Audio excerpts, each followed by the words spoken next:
This woman once lived a life of luxury, admired as the perfect noble lady of the empire.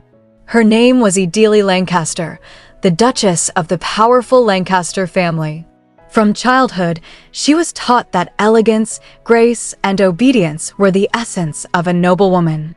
She fulfilled every expectation, marrying Duke Lancaster and maintaining her dignity as his devoted wife. But one day, her flawless world collapsed. Her husband, blinded by ambition, led a rebellion against the empire. His forces were crushed, his name erased, and the House of Lancaster fell into ruin. Idili, the once glorious Duchess, was branded the wife of a traitor, and the people who once bowed before her now spat her name with disgust. One night, as one kingdom launched an attack on another, the noble Duchess sat alone in her room, praying softly, "Please, take me into your arms without too much pain." She whispered again, her voice trembling, "Allow me not to waver before pain." And continue to have faith in God's plans and endure. Outside, chaos erupted. Soldiers shouted, "The gate is open." "Arrest the traitors." Idili, calm amid the uproar, murmured to herself, "Pain is fleeting, but the fruit of patience will be sweet."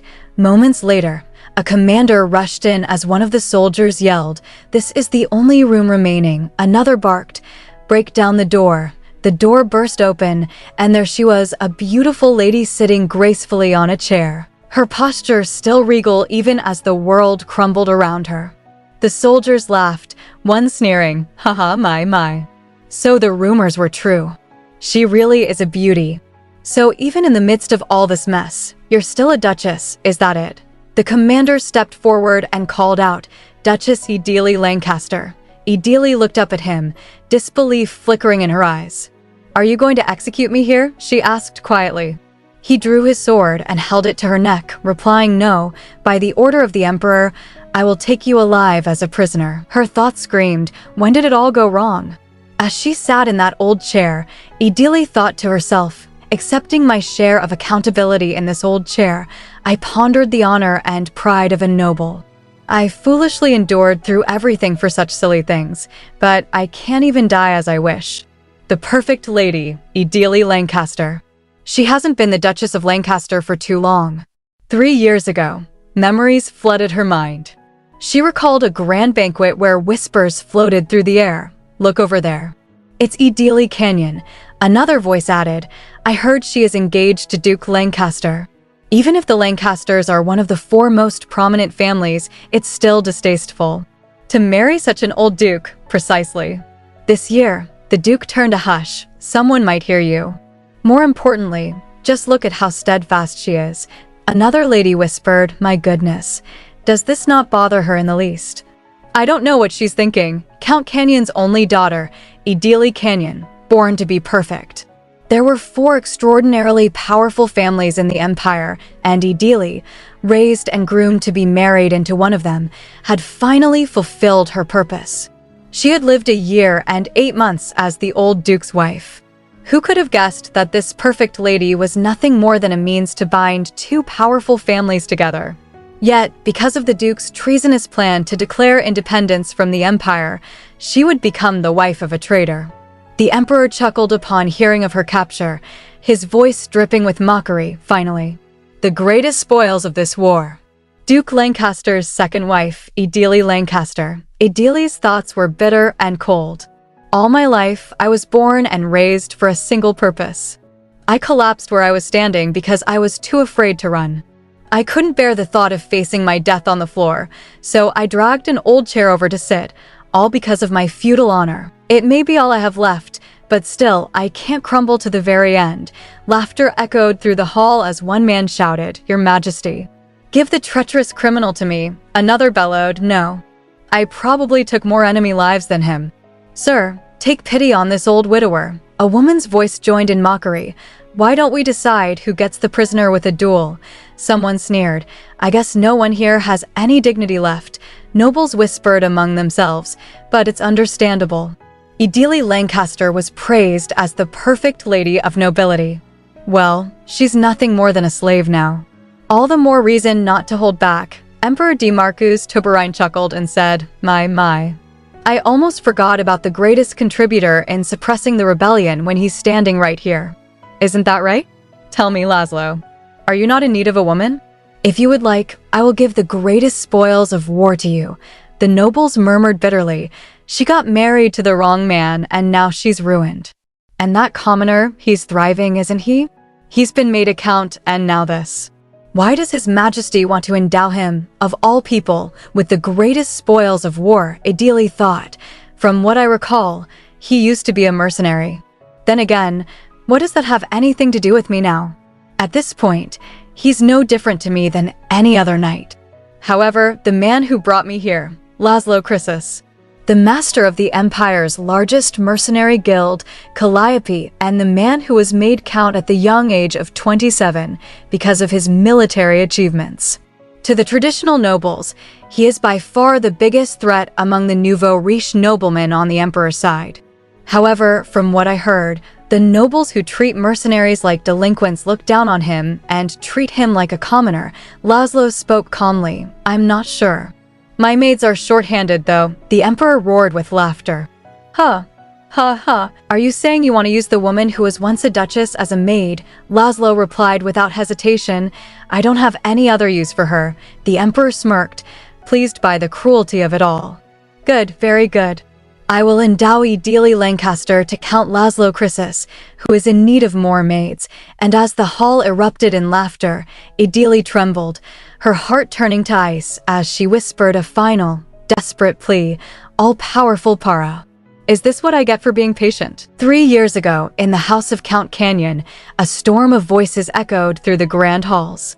Ideally's mother shouted, Ideally Canyon, stop being so stubborn.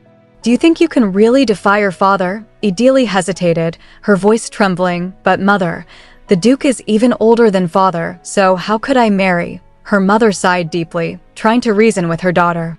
No, there isn't a better suitor out there. He's had a lover for a very long time now, and his children are all grown up. He wouldn't try to sleep with you to have more children. Besides, when he dies, you will be left with all of his assets. Ideally's heart wavered as she whispered, you don't even know when he will die. I would probably be at least 30 by then. Her mother's tone sharpened. You really don't get it, do you? When you become the Duchess, even your father will bow down before you. What is it you don't like about this arrangement? Becoming the Duchess of one of the 4 most prominent families, but Ideally, desperate, turned toward her father and pleaded, Please, father. This isn't what I want. Please reconsider. Yet the decision had already been made. It was a destiny decided long ago. Her father's furious roar filled the room. How dare you? If anything, you should be more actively involved in this family's endeavors. Do you have any idea what kind of humiliation I had to endure so you could marry the Duke?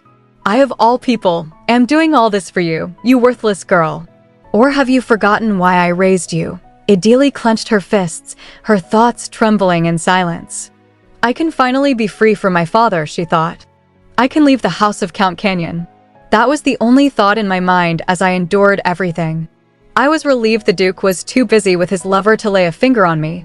So I was patient. Despite all the jeering from the people of the Lancaster family, I persisted. I kept dozens and dozens of account books while managing hundreds of staff. And I kept my patience. I entertained guests who visited day after day and hosted endless parties, and I held firm. I didn't slip up once. I kept up the act with a smile on my lips, all for the moment I would finally be free. However, perhaps such efforts were all for nothing.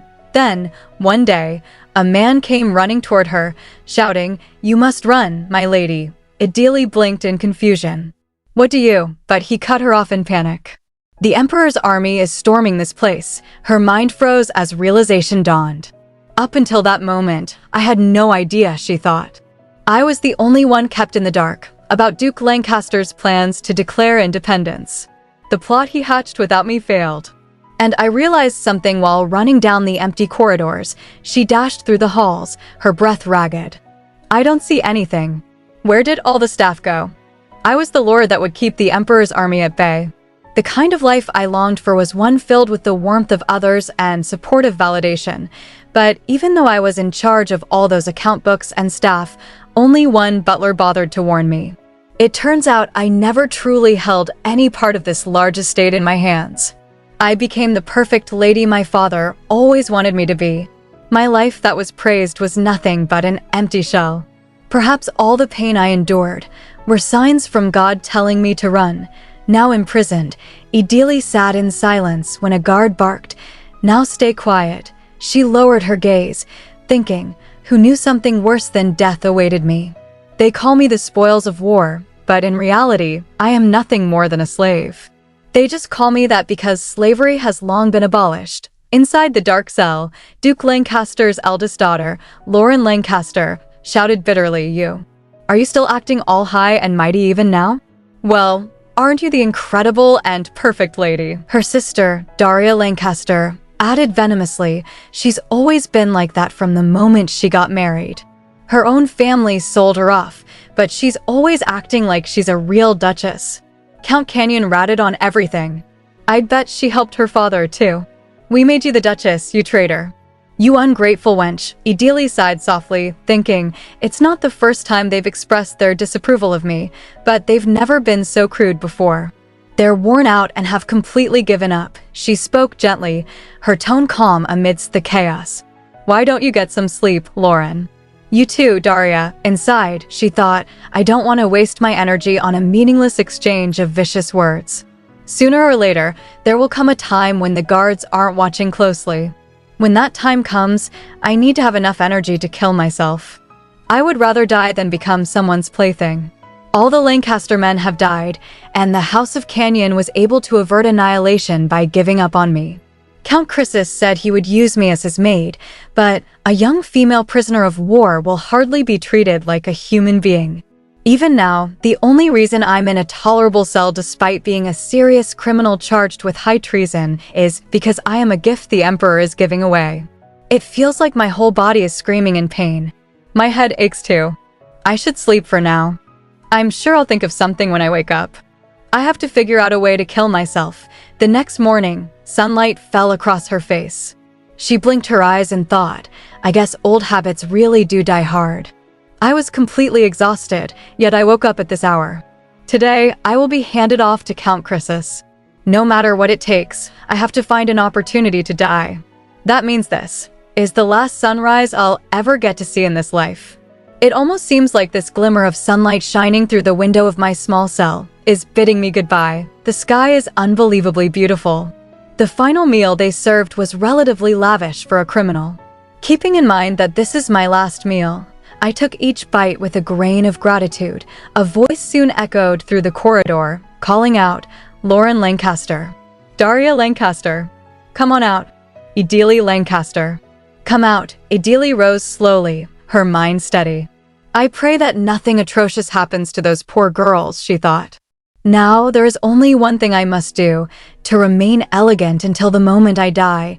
As the soldiers brought them toward the carriage, she glanced at it and thought carefully, let's jump off the carriage. If the servant doesn't keep too close an eye on me, I might succeed. If his estate is in the neighborhood where other noble estates are located, there'll be many carriages passing by. If I'm lucky, I could die on impact. Hopefully, the servant who is taking me is inept, but when she looked up, her breath caught. Standing beside the carriage, waiting with quiet authority, was Laszlo. Idili rode silently in the carriage, her wrists bound by the weight of her thoughts rather than chains. Sitting across from her was Count Laszlo himself, his presence cold yet steady. She thought to herself, I didn't think he would come to get me himself. He probably came so he could personally keep an eye on me. What if he tries to talk to me? He probably doesn't like me.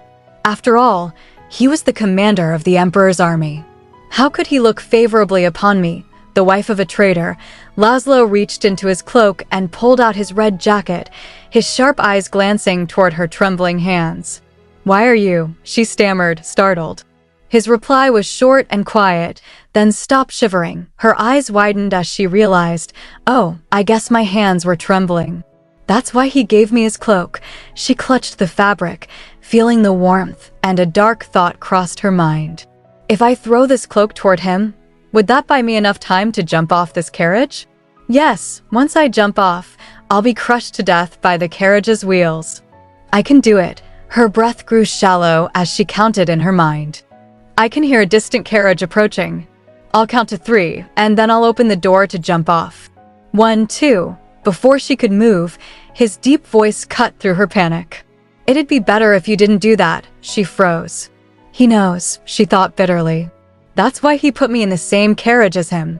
This man will definitely not leave me alone. Soon the carriage slowed to a stop, and Laszlo's voice commanded, "Get off." She looked outside and thought, so this is it.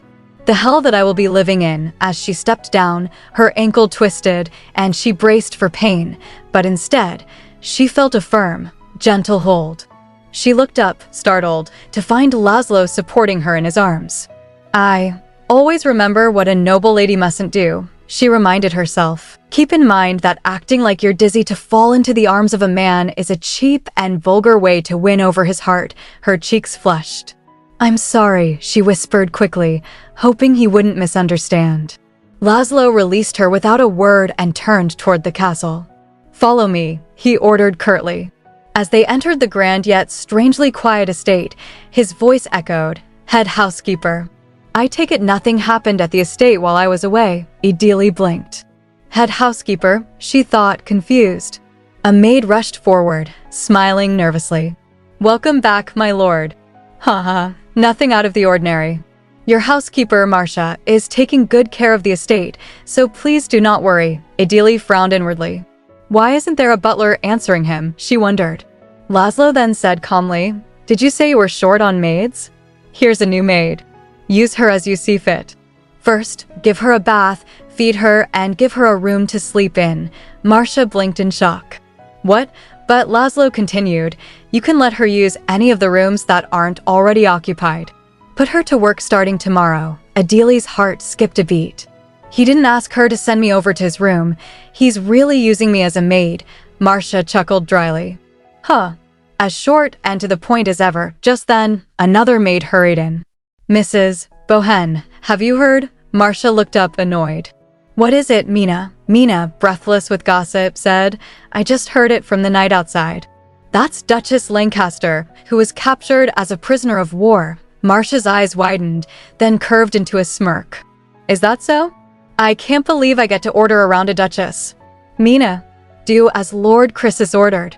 Show her to the room at the end of the corridor. Mina nodded eagerly. Yes, ma'am. I'm gonna go mull over what to do with Miss Lady over there. Idili followed them quietly to her small room, her thoughts a mixture of disbelief and exhaustion. They're kinder than I expected, she thought. I got a change of clothes, and they even brought my food to my room. So I guess people live in rooms this small. It feels as though everything about this situation is telling me, you're not a noble anymore, she shivered. I'm so cold. I guess they don't let the staff use hot water in this house. From now on, I'll probably have to bathe in cold water even during the winter. How odd. It's not like they would have financial problems. But this house is so shabby considering it belongs to a count. She shook her head. No, let's not think about this anymore. Right now, I have to look at the reality in front of me. I'm more fascinated by the fact that I feel hungry after all that I've been through. She picked up a piece of fruit and took a small bite. It's delicious. Her eyes softened. I thought I would never take another bite of fruit ever again. I was going to give up on my life, but it's not like I thought death was my only option. I just didn't want to live as some plaything, to satisfy filthy desires just because I am a spoil of war. She pressed her hand gently to her chest, whispering to herself, I'm alive. Will I be able to taste fruit again tomorrow? Perhaps Count Chrysis won't try to lay with me tomorrow either. I want to taste the sweet nectar of fruit again and live quietly, fending for myself. Perhaps I could lead a simple life as a maid here. I'll survive and carry on, waiting for the day I can live in peace. While the torches burned low in the Emperor's castle, a servant entered the grand hall and bowed deeply before Emperor DeMarcus. Sir Chrysis came to pick up the prisoner himself this evening, he said nervously. DeMarcus smirked, swirling the wine in his goblet. I'm sure he did. Tell me, how did he seem to you? Did he look like a man who has been awarded the greatest spoil of war? The servant hesitated. What? I wouldn't know, sir. DeMarcus chuckled softly, leaning back on his throne. Everyone else might not know, but I do. I know the true nature of the mercenary king, Laszlo. He signed a contract and joined the conquest at the last minute. He only agreed to the contract for the reward money, yet he and his band of mercenaries achieved more than the knights could ever imagine. The emperor's mind drifted back to the day of that contract, remembering how he had grasped Laszlo's arm and said, "Laszlo, tell me what you want, anything at all." The man had replied in his calm, even tone, "The contract explicitly says how much I am owed. I do not need anything more." DeMarcus remembered laughing at that arrogance or honesty. Despite having all that power, he murmured to his servant, he has no interest in social authority or status.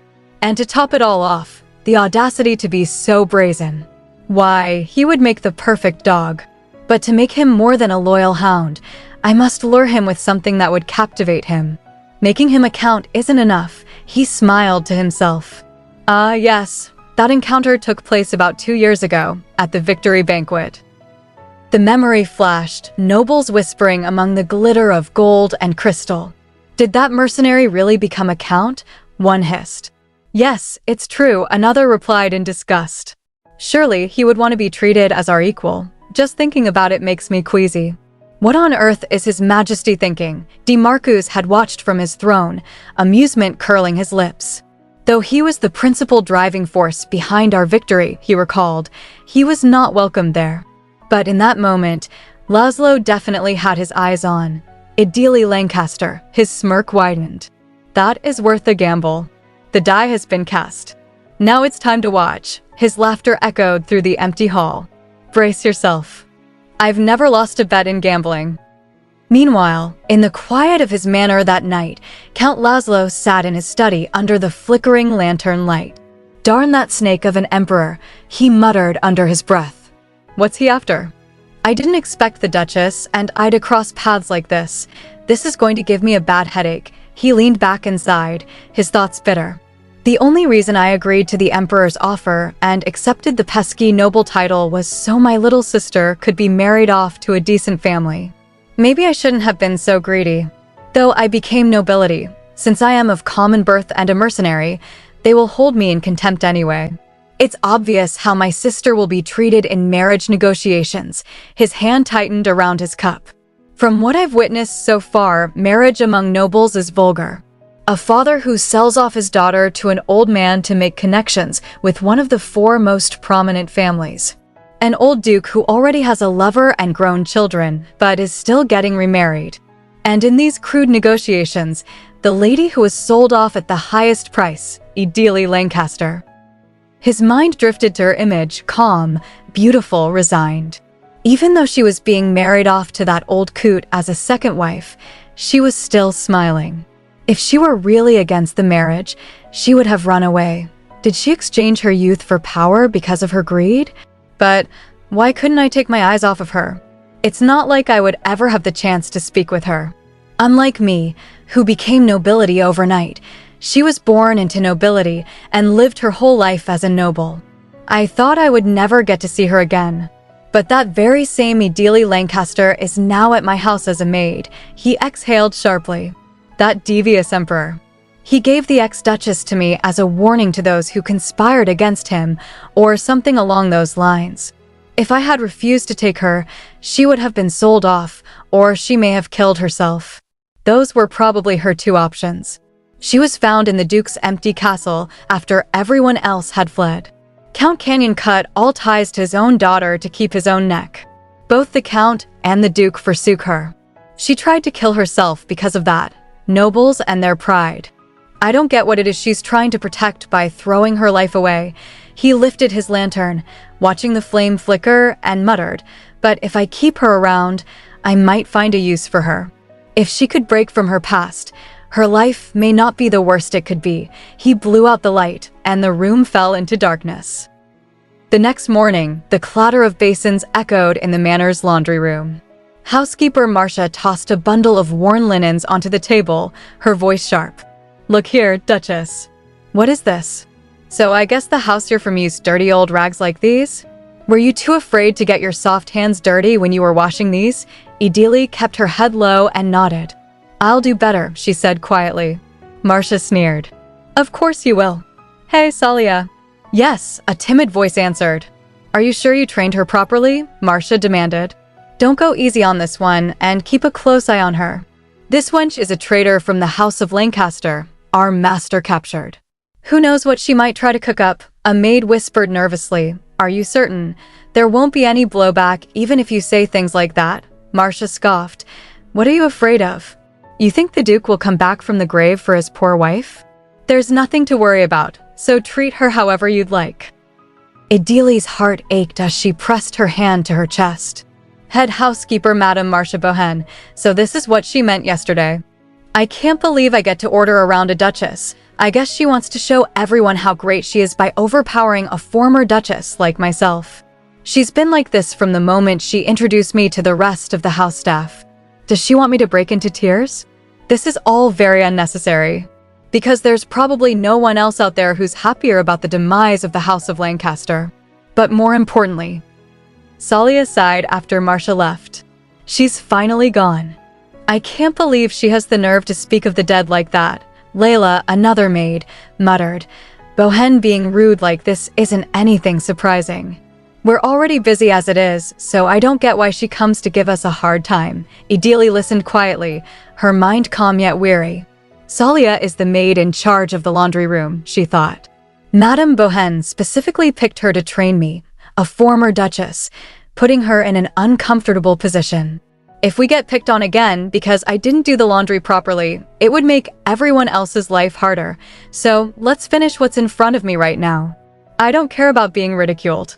The problem is, I'm not sure I have the stamina to withstand all this work. All of this is possible because I'm alive, so let's just be grateful. Meanwhile, far from there, her father, Count Dustin Canyon, sat in his office, slamming his fist against the desk. Idili, that useless girl, he shouted furiously. She's a worthless, useless excuse for a daughter. His voice echoed through the empty halls, but Idili, miles away, did not hear it. She was too busy scrubbing, enduring, and quietly holding onto the fragile thread of life that fate had left her. The teacup shattered as it struck the flower pot, shards scattering across the polished floor. Dustin Canyon's hand trembled with rage as he glared at the pieces.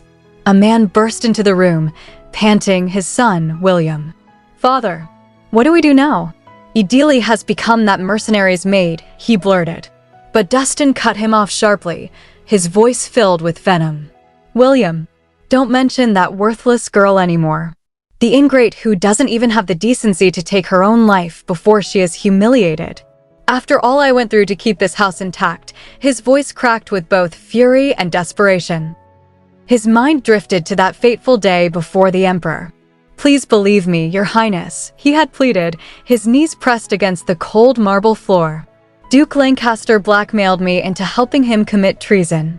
He took my daughter, Idili, against my will and kept her hostage, so as a father, how could I refuse him? Emperor D. Marcus had looked down at him, eyes cold, lips curling with disdain. I see. If you insist that the House of Canyon is innocent, then I'm sure you have nothing to say about what becomes of Duchess Idili Lancaster, he had said. Dustin had forced a bitter chuckle through gritted teeth. Why, of course, Your Highness. Once a daughter is married, she is no longer part of the family. She has nothing to do with us. I got on my knees and begged for mercy, not to mention offering the Duke's family secrets on top of half of all my assets. I survived despite the ridicule and humiliation I had to suffer through. Now, in the present, Dustin's eyes gleamed with resentment as he thought of the Emperor. DeMarcus of the Tuberine imperial family, he mused darkly. He took the throne after his incompetent father and brought on a commoner to bolster the throne's power. He isn't afraid of sinister and malevolent ways so long as the ends justify the means.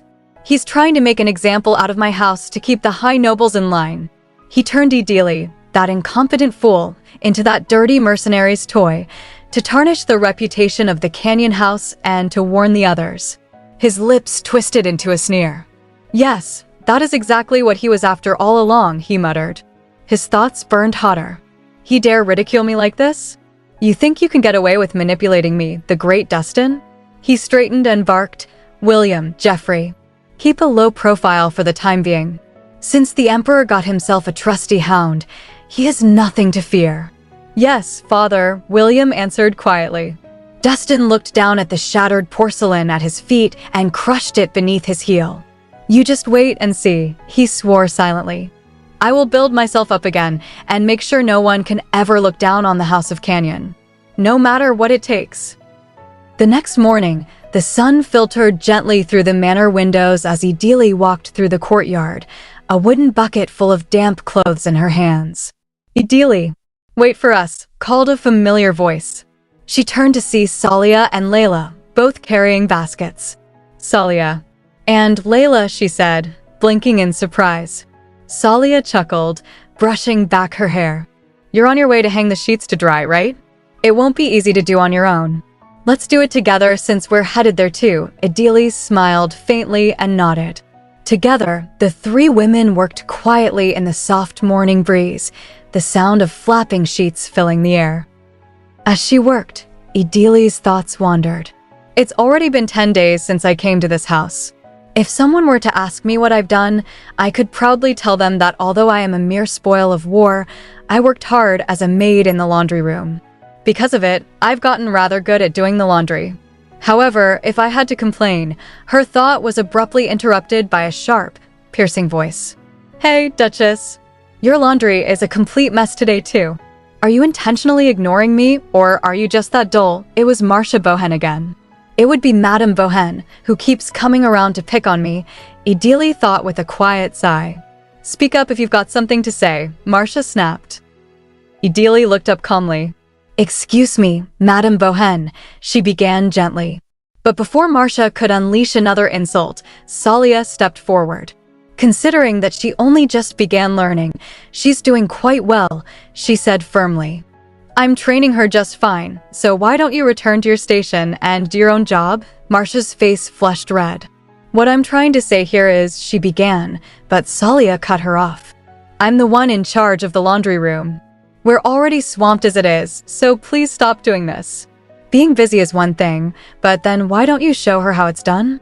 Here's a dirty rag. Why don't you show her how to get it nice and clean? Marcia sputtered with indignation, but turned on her heel. I may be leaving you now, but I'll be watching. Do your job properly, she barked as she stormed off. Idili blinked, surprised by Salia's boldness. Is it okay for you to say that, Salia? She asked quietly. Salia shrugged. What's there not to be okay with? I didn't do this for you, so don't worry about it. If she keeps dropping by like that, it's a nuisance for us too. Still, thank you, Idili murmured sincerely. Salia waved it off. Well, it's not like she's gonna try to get back at us, so don't worry. Our meals might get a little skimpy out of nowhere, but even that should go away in a couple of days. She's just that kind of person. Okay, we have a lot of work to do, so let's get back to it. Idili's gaze softened as she watched Salia and Layla work beside her. The head housekeeper who is harassing me, the former Duchess. Salia, who helps me as if she doesn't care that I'm the spoil of war. And the other maids who are suffering because of me. I haven't even had the chance to speak to them or ask them what they think about all this. I hope I'm not causing them too much trouble. That night, as the moonlight poured through her small window, Idili sat on the edge of her narrow bed, rubbing her blistered hands gently. I wonder if they're all okay, she whispered. Maybe. They don't have the leisure to think about anyone else. There is just so much work that my hands are all blistered and chapped. I worry about the maids too, but Count Chrysis hasn't asked for me in the last 10 days. It's almost as if he's forgotten all about me. I'm just relieved I could live as a maid. Would it anger the dead for me to say this? But I'm just happy and grateful to be free of the Lancasters. I'll do my best tomorrow too. I pray that today ends peacefully. I pray that the night remains calm. I hope to take another bite of an apple tomorrow. As her voice faded, a sudden knock startled her. Her eyes widened, breath catching in her throat. Who could it be at this hour? She thought in alarm. It can't be, but what if Count Chrysis changed his mind? Is he here to sleep with me? Her heart pounded as she rose slowly from her bed, the wooden floor cold beneath her bare feet. She took a trembling breath and whispered, "Who is it?" A soft voice came from the other side of the door. It's Daisy from the next room. Could I come in to talk to you? Ideally blinked in surprise. Daisy? I heard Daisy is the youngest maid in this house. She hesitated for a moment, then opened the door. There stood Daisy, a small, cheerful girl with an earnest smile. I'm sorry to come by so late at night, she said politely. Ideally studied her face, thinking, I've passed her a couple of times in the hallways, but we barely said hi before. She stepped aside and said softly, come on in. When Daisy entered, she fidgeted with her hands and blushed slightly. Oh, it's nothing really, she began, her voice barely above a whisper. There's just something I want to give you. It's ointment and cream for when you're hurt. Ideally stared at the small jars Daisy held out, eyes wide with confusion. What? But why are you giving me these? She asked. Daisy's smile turned shy. I heard you moaning in pain every night. The walls are terribly thin here, so you hear pretty much everything. You know, since I'm right next door, Ideally gasped. I'm sorry, I had no idea. Daisy shook her head quickly. It's fine with me. I can sleep through the noise. But I heard Madame Bohen is giving you a hard time. You probably haven't gotten used to your work yet, and if you're in pain all the time, that can't be easy. So I just wanted to give you these. Ideally felt her throat tighten. In the world I lived in, doing something just because was unheard of. I can't believe such a young girl is so thoughtful and caring about those around her. I didn't know there could be eyes of such sincerity without even a shadow of deceit.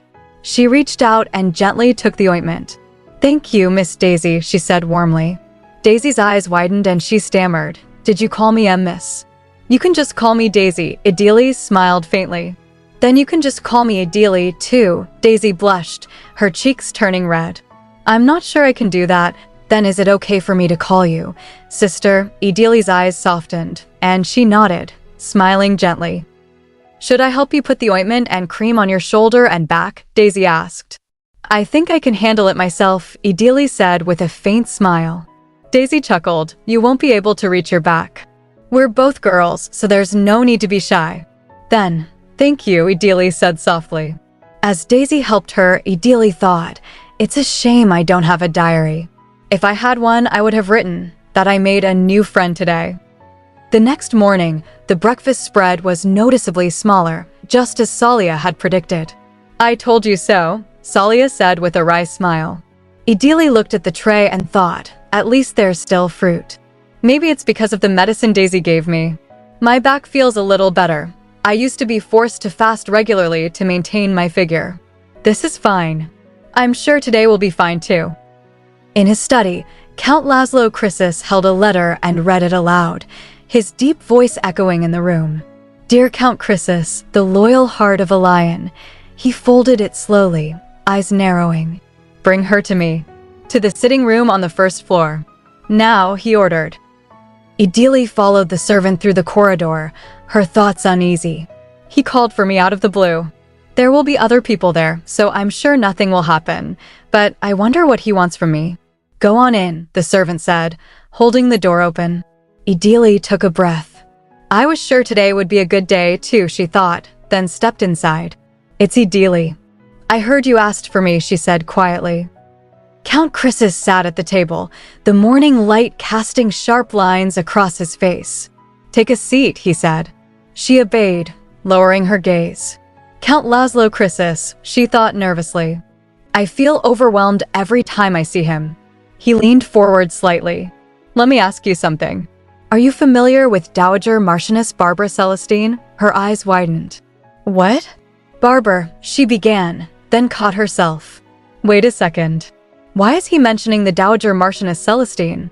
Do you not know her? Laszlo asked again. Ideally's pulse quickened. Is it okay for him to know that she and I are acquainted? She replied carefully, Dowager Marchioness Celestine. I do know her, but I've only had tea a few times with her.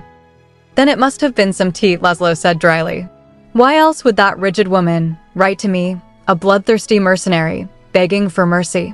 A letter from the Marchioness Dowager, Ideally exclaimed, eyes wide. Laszlo handed her the letter. She took it with trembling hands and read, her heart swelling with emotion. I can't believe my dearest friend Barbara wrote me a letter. The words blurred as tears gathered in her eyes. I couldn't help but write to you after hearing what happened. The entire Lancaster house kept her in the dark, so she doesn't know what happened behind closed doors. Please do not push Ms. Idili into an even greater dismay. So many people who used to know me as a duchess turned their backs on me. But I couldn't blame them. It made perfect sense. I was guilty of treason of all things. I assumed everyone had abandoned me, but she genuinely believes in my innocence and is worried for me. I thought if I just endured everything without complaints, I could protect myself. But I experience kindness and warm generosity from those who barely even know me. And now, a friend from my past comforts me so I can feel her sincere attempt to console me. But what will Count Chrysis think of this? What if he mistakes Barbara to be an ally to the Duke of Lancaster, who schemed against the Emperor? Idili lifted her eyes, voice trembling. Dowager Marchioness Celestine is a very sympathetic person. Our families are not affiliated in any way, and our friendship is nothing more than a private relationship. So I hope you do not misunderstand this letter. Laszlo leaned back, his tone unexpectedly soft. Are you afraid I might hound the old lady? I don't know why everyone assumes the worst of me. Idili's heart raced. She stood abruptly, saying, That's not it. That's not what I meant at all. I apologize if what I said offended you in any way. Laszlo's lips curved faintly. See? You're trembling like I'm about to cut someone's head off. His voice faltered, and he muttered, almost to himself, I shouldn't have said that to you just now. Idili blinked, startled. I've never seen him make a face like that, she thought. Is he sorry? Laszlo's thoughts churned like a storm. To this woman, I am the man who captured and slaughtered the members of the Lancaster house.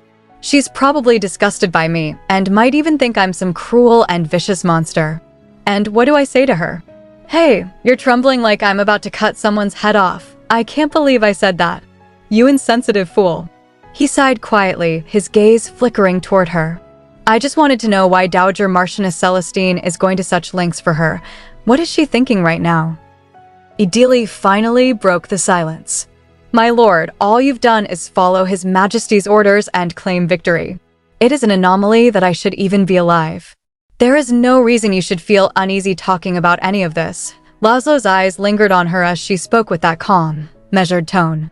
How could she remain so composed while saying such things? He wondered. She may find it difficult to blame me right to my face, but I can't even see a faint shadow of resentment in her eyes. I guess I should say she is a true duchess. Flawless composure and careful choice of words, meticulously shaped through lessons. Her ability to repress her emotions. He clenched his fists slightly. I may be a count by title, but I remain the same man I used to be. I see. Is what I'm feeling right now shame? He cleared his throat and said, Anyway, I want you to reply to this letter. She wouldn't believe it if I wrote back defending myself. Idili blinked. Me? She asked. Laszlo nodded. She smiled faintly. What should I say? Whatever you'd like, he replied, still a little dazed. Then, almost as an afterthought, he added, Oh, I would like you to include this in your letter. Tell her I won't be treating you the way the public expects. The public's expectation? Idili asked, her brows rising. She tilted her head and, with an almost playful boldness, said, Oh, please don't call for me during the night and rough-handle me. Thank you. Laszlo froze. What are the nobles saying about me now? He thought furiously. I made it very clear I would use her as a maid. I have a little sister. How could they think I would do something so brutal? Those high and mighty nobles are the ones behaving like animals. How could they say such things when I haven't even held hands with a woman before? A small bird of a woman at that, too. That's it. She may appear strong, but she's so frail you almost feel sorry for her. She can't even stand to touch a lowly mercenary like me, therefore, I shall never lay a finger on this woman. Idili smiled with genuine gratitude. My lord, thank you so much. Laszlo stiffened. Never. He vowed silently. Later that night, Daisy shivered as she rubbed her arms. It's cold. But it's not like we could skip showering because of it. Idili chuckled. It's too bad. Good work today. She watched the steam rise from the basin and thought, I guess they've never had hot water in this house before. Daisy knew exactly where to put the ointment to feel better despite being so young. I wonder how long she's been working here. I should be nicer to Daisy. As they parted for the night, Daisy waved. Good night. Sweet dreams, Idili smiled. Good night. Entering her room, Idili's eyes fell upon a neat stack of paper on her desk. What's that? Count Chrysis sent over paper for me to write the letter on. He meant what he said earlier. She recalled her own hesitant request from before. I'm sorry to ask, but could you lend me some paper and a pen? I don't have any, and his calm response. Don't worry about that. Her heart warmed at the memory. She hurried to the table. What should I write about first? There's so much I want to tell her, but he'll probably read my letter before sending it out. I can't even write my beloved and esteemed Barbara like before. She dipped the pen into ink and began to write. Dear Dowager Marchioness Celestine, Barbara, you were always concerned for me and took such good care of me. I don't know how I could thank you for remembering me and showing sympathy to a sinner like me. I still remember the first time I met you, 7 years ago, at Countess Roderick's tea party. In her mind, the scene unfolded again. Nobles murmured all around. Dowager Marchioness Celestine has arrived. I can't believe she's really here, Idili whispered to a nearby woman. Is there something wrong with her coming here? The two ladies beside her exchanged uneasy glances. Oh dear. House of Canyons. One woman nearby grabbed Idili's hand. Idili. This is Countess Roderick's tea party. The two ladies don't get along very well. You'll see, they're as different as night and day. Then why would Countess Roderick invite her? Idili asked, puzzled. Obviously, the woman began, but her words were drowned out as a voice announced, Dowager Marchioness Celestine, Barbara M. Celestine, has arrived. Idili looked toward the entrance. That isn't the sound of her heels. She's limping on one leg. Does she have a prosthetic leg? The sound of her walking echoes louder here than it would in other halls. Is this why she was invited here? Her stomach twisted in discomfort. I don't know what conflict the two ladies have between them, but using another person's disability like this is unacceptable. Without hesitation, Idili rushed toward Barbara, smiling brightly. My goodness, my lady. What a coincidence. Do you remember me? You helped me when my carriage broke down in town. You left, refusing to accept payment, so I was hoping to see you again. I had no idea you were Dowager Marchioness Celestine, the crowd murmured. Wow, did that really happen? One whispered. Yes, it did, Barbara replied calmly. I haven't been to many social occasions, so I failed to recognize you at the time. Another woman laughed awkwardly. The Dowager Marchioness showed such generosity. How wonderful. Idili smiled at Barbara. I appreciate you helping me back then. I hope this seems natural.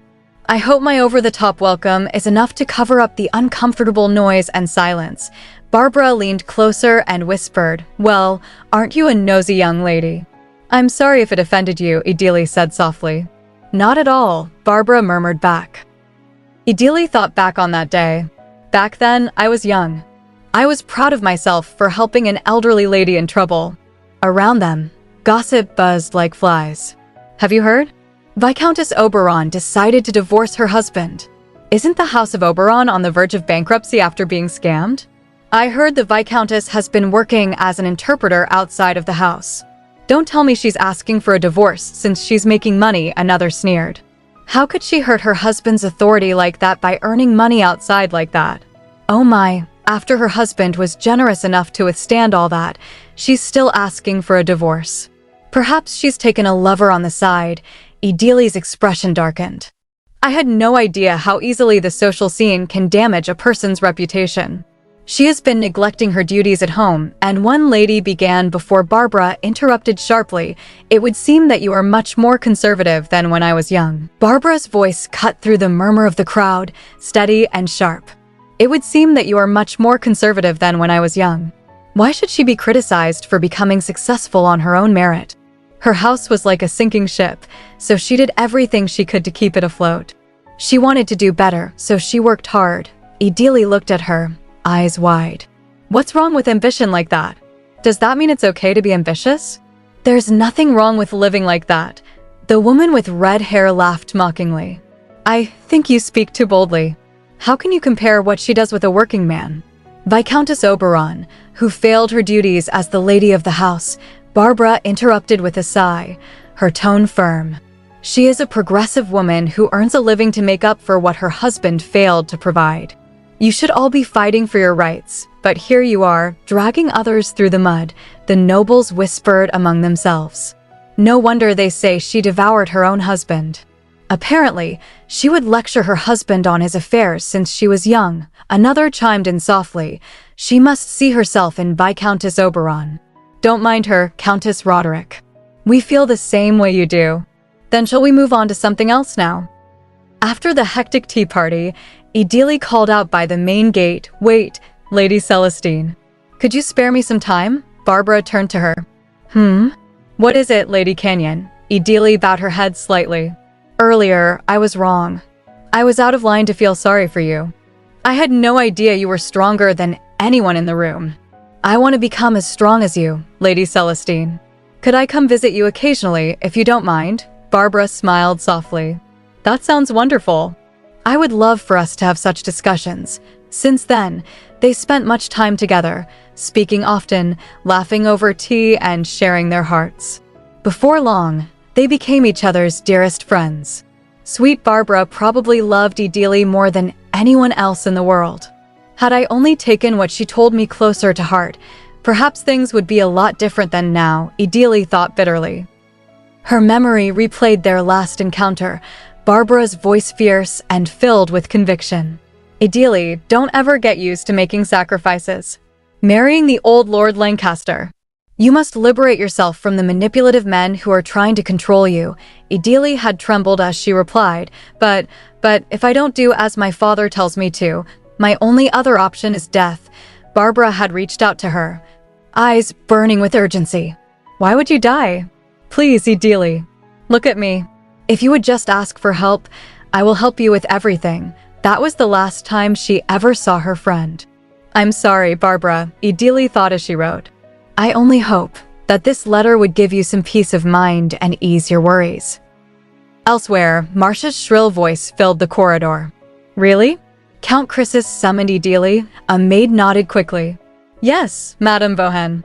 But he summoned her to the drawing room during the day, and she just left right now. I guess it wasn't anything serious then. Marcia's face twisted with jealousy. She is such a minx. She's not to be taken lightly.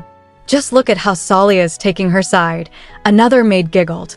Salia's sort of weird, though. The same goes for Layla and Daisy too. Birds of a feather, right? Marcia clenched her fists. I'll have to make sure they know their place and keep their heads low.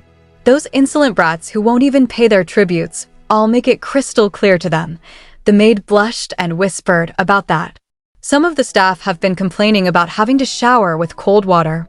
They even got suspicious that I wasn't showering with them. What? You kept your mouth shut, right? Marcia barked. Of course I did, the maid laughed nervously. I made up an excuse. Warm water is a privilege reserved for you and me. Why else would I be paying 100 ling tons every month? Marcia smirked to herself. When I sell off some items from this house, it'll more than make up for my losses now. She pointed a finger at the maid. You'd better watch your mouth. If Lady Linnea finds out about this, you know what I mean, right?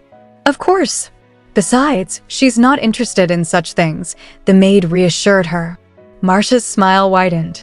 Yes, of course things will be just fine. Lady Linnea trusts my every word, and Count Chrysis is hardly home. This entire household might as well be in my pocket.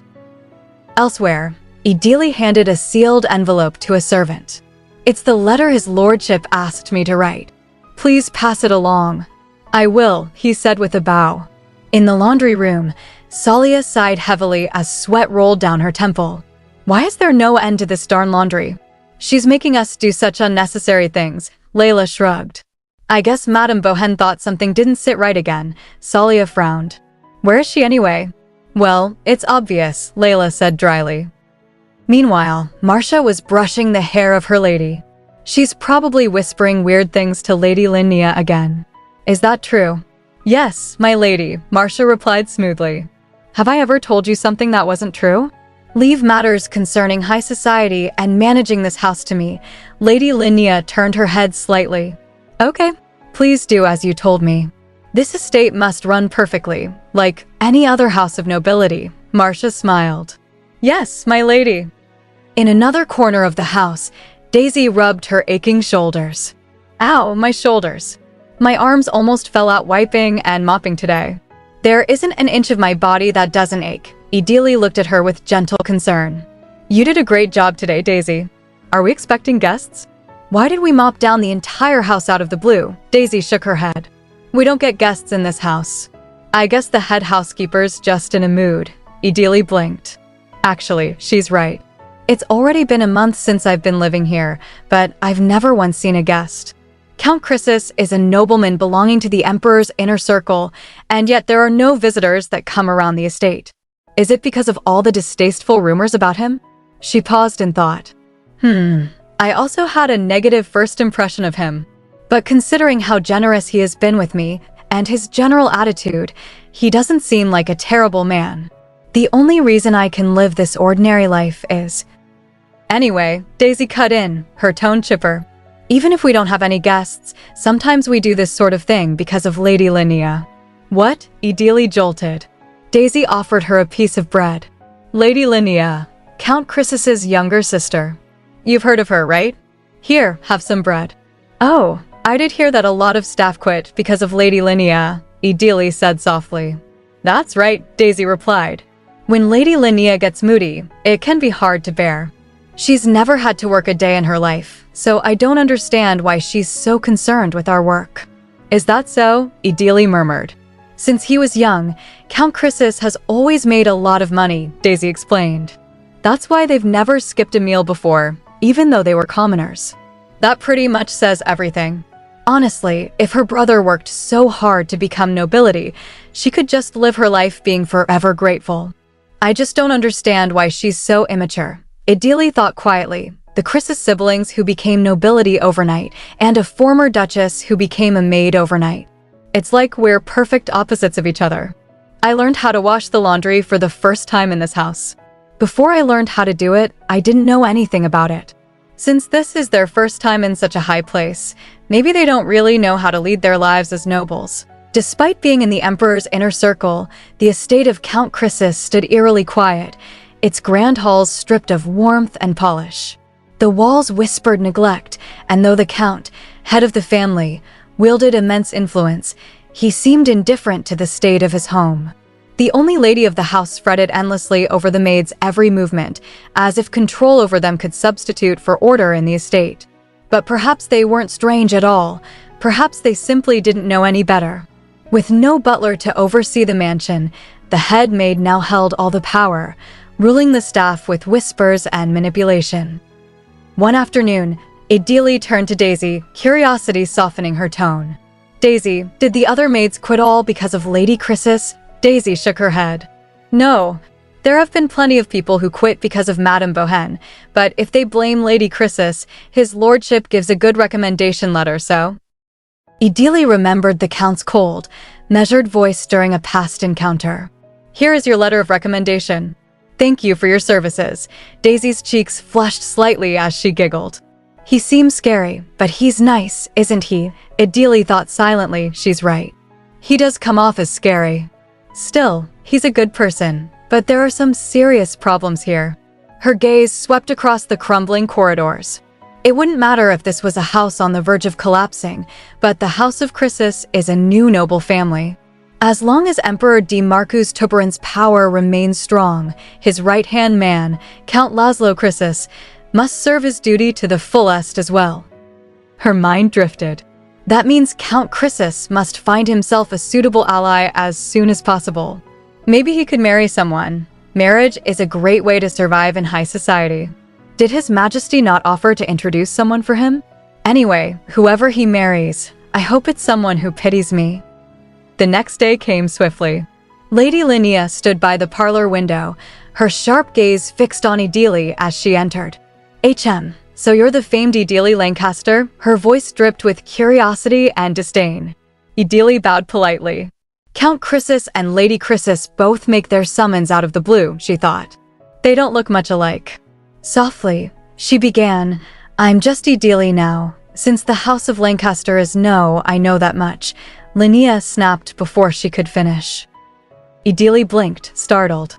Is she mad at me? Now that I think about it, I don't even know how old Lady Chrysis is. She might be in her late teens. She doesn't really feel very threatening. Linnea leaned forward, her tone laced with mockery. So I heard Duke Lancaster was an old geezer. How did you marry someone like that? Did you want to become a duchess that badly? Idili's reply came quietly. Unfortunately, I didn't have a say in my marriage. I had to follow if my father ordered me. Linnea's eyes widened in indignation. That's awful. How could you call someone like that a father? Idili lowered her gaze. You're right, my lady. I wonder how my father didn't know something even a young girl understands. So then, Linnea pressed, how did you share a bedchamber with such an old man? He had a longtime concubine, Idili replied calmly. So I never shared a bedchamber with him. Concubine? Linnea gasped. Since she was in charge of the Duke's rebellion funds, Idili continued, she is probably dead now too. Linnea's voice trembled. Then what was your role in that house? Idili's expression softened as old memories surfaced. There was once a time when I was just dying to prove my worth. I thought if I proved my competence, if I fulfilled all the duties of my role, I thought I could be better. However, she looked up and said, I only filled in the role of Duchess to uphold the appearance of a perfect house, while taking care of some undesirable tasks here and there. Foolish Idili, she thought bitterly. What a foolish life I led. Linnea narrowed her eyes. You? Why are you smiling like that? You're looking down on me too, aren't you? Pardon, Idili asked, startled. Linnea's voice rose, cracking with insecurity. You might as well be a slave now, so why are you smiling? You were thinking that I'm trying to act like the lady of the house when I'm just a lowly commoner girl, weren't you? Because you still think you're the perfect lady. Idili froze. Why is she yelling at me all of a sudden? Did I say something to upset you? She asked softly. If you would tell me what I did wrong, I could you, Linnea shouted. You're looking down on me. Kneel this instant. How dare you look down on your employer? Without hesitation, Idili knelt and bowed her head. I am sorry. I suppose I should stand since you did not order me to sit. Linnea trembled. What are you doing? Have you no pride? You were a duchess. What are you doing in front of a mere count's sister? Idili's voice was calm, almost distant. I am no longer a duchess. Pride and honor of being a noble. Oh, what worthless value it has. What is the true pride and honor one must hold on to? My world has already turned upside down, she thought as she raised her head slowly. You are my employer, she said gently, and my knees aren't that expensive. Linnea's lip quivered. How dare you? How dare you talk back to me? Do you think I don't know what you nobles think? You mock and ridicule people after inviting them. You liars. Do you even know who you owe your lives to? My brother trained those mercenaries who ran like wild dogs and won the war for you. So then why? Idili watched her quietly. Just as I thought, Lady Linnea was seeing the other nobles through me. Get out of my room now, Linnea screamed. I don't want to see you. As Idili stepped out, her mind swirled. She's standing at the center of the high society I left behind. She could have remained free and lovely. Softly, she murmured to herself, somehow, she reminds me of you. Actually, her name is similar too. In the silence of her thoughts, a voice echoed from memory. Her sister's, fragile and trembling. I don't want any more of this, Idili. She saw the image of a young girl crying, hands trembling. I can't take it anymore. Idili had tried to comfort her then.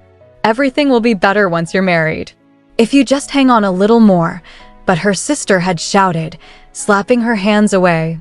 No, Idili, you can't stand this because you and I are different.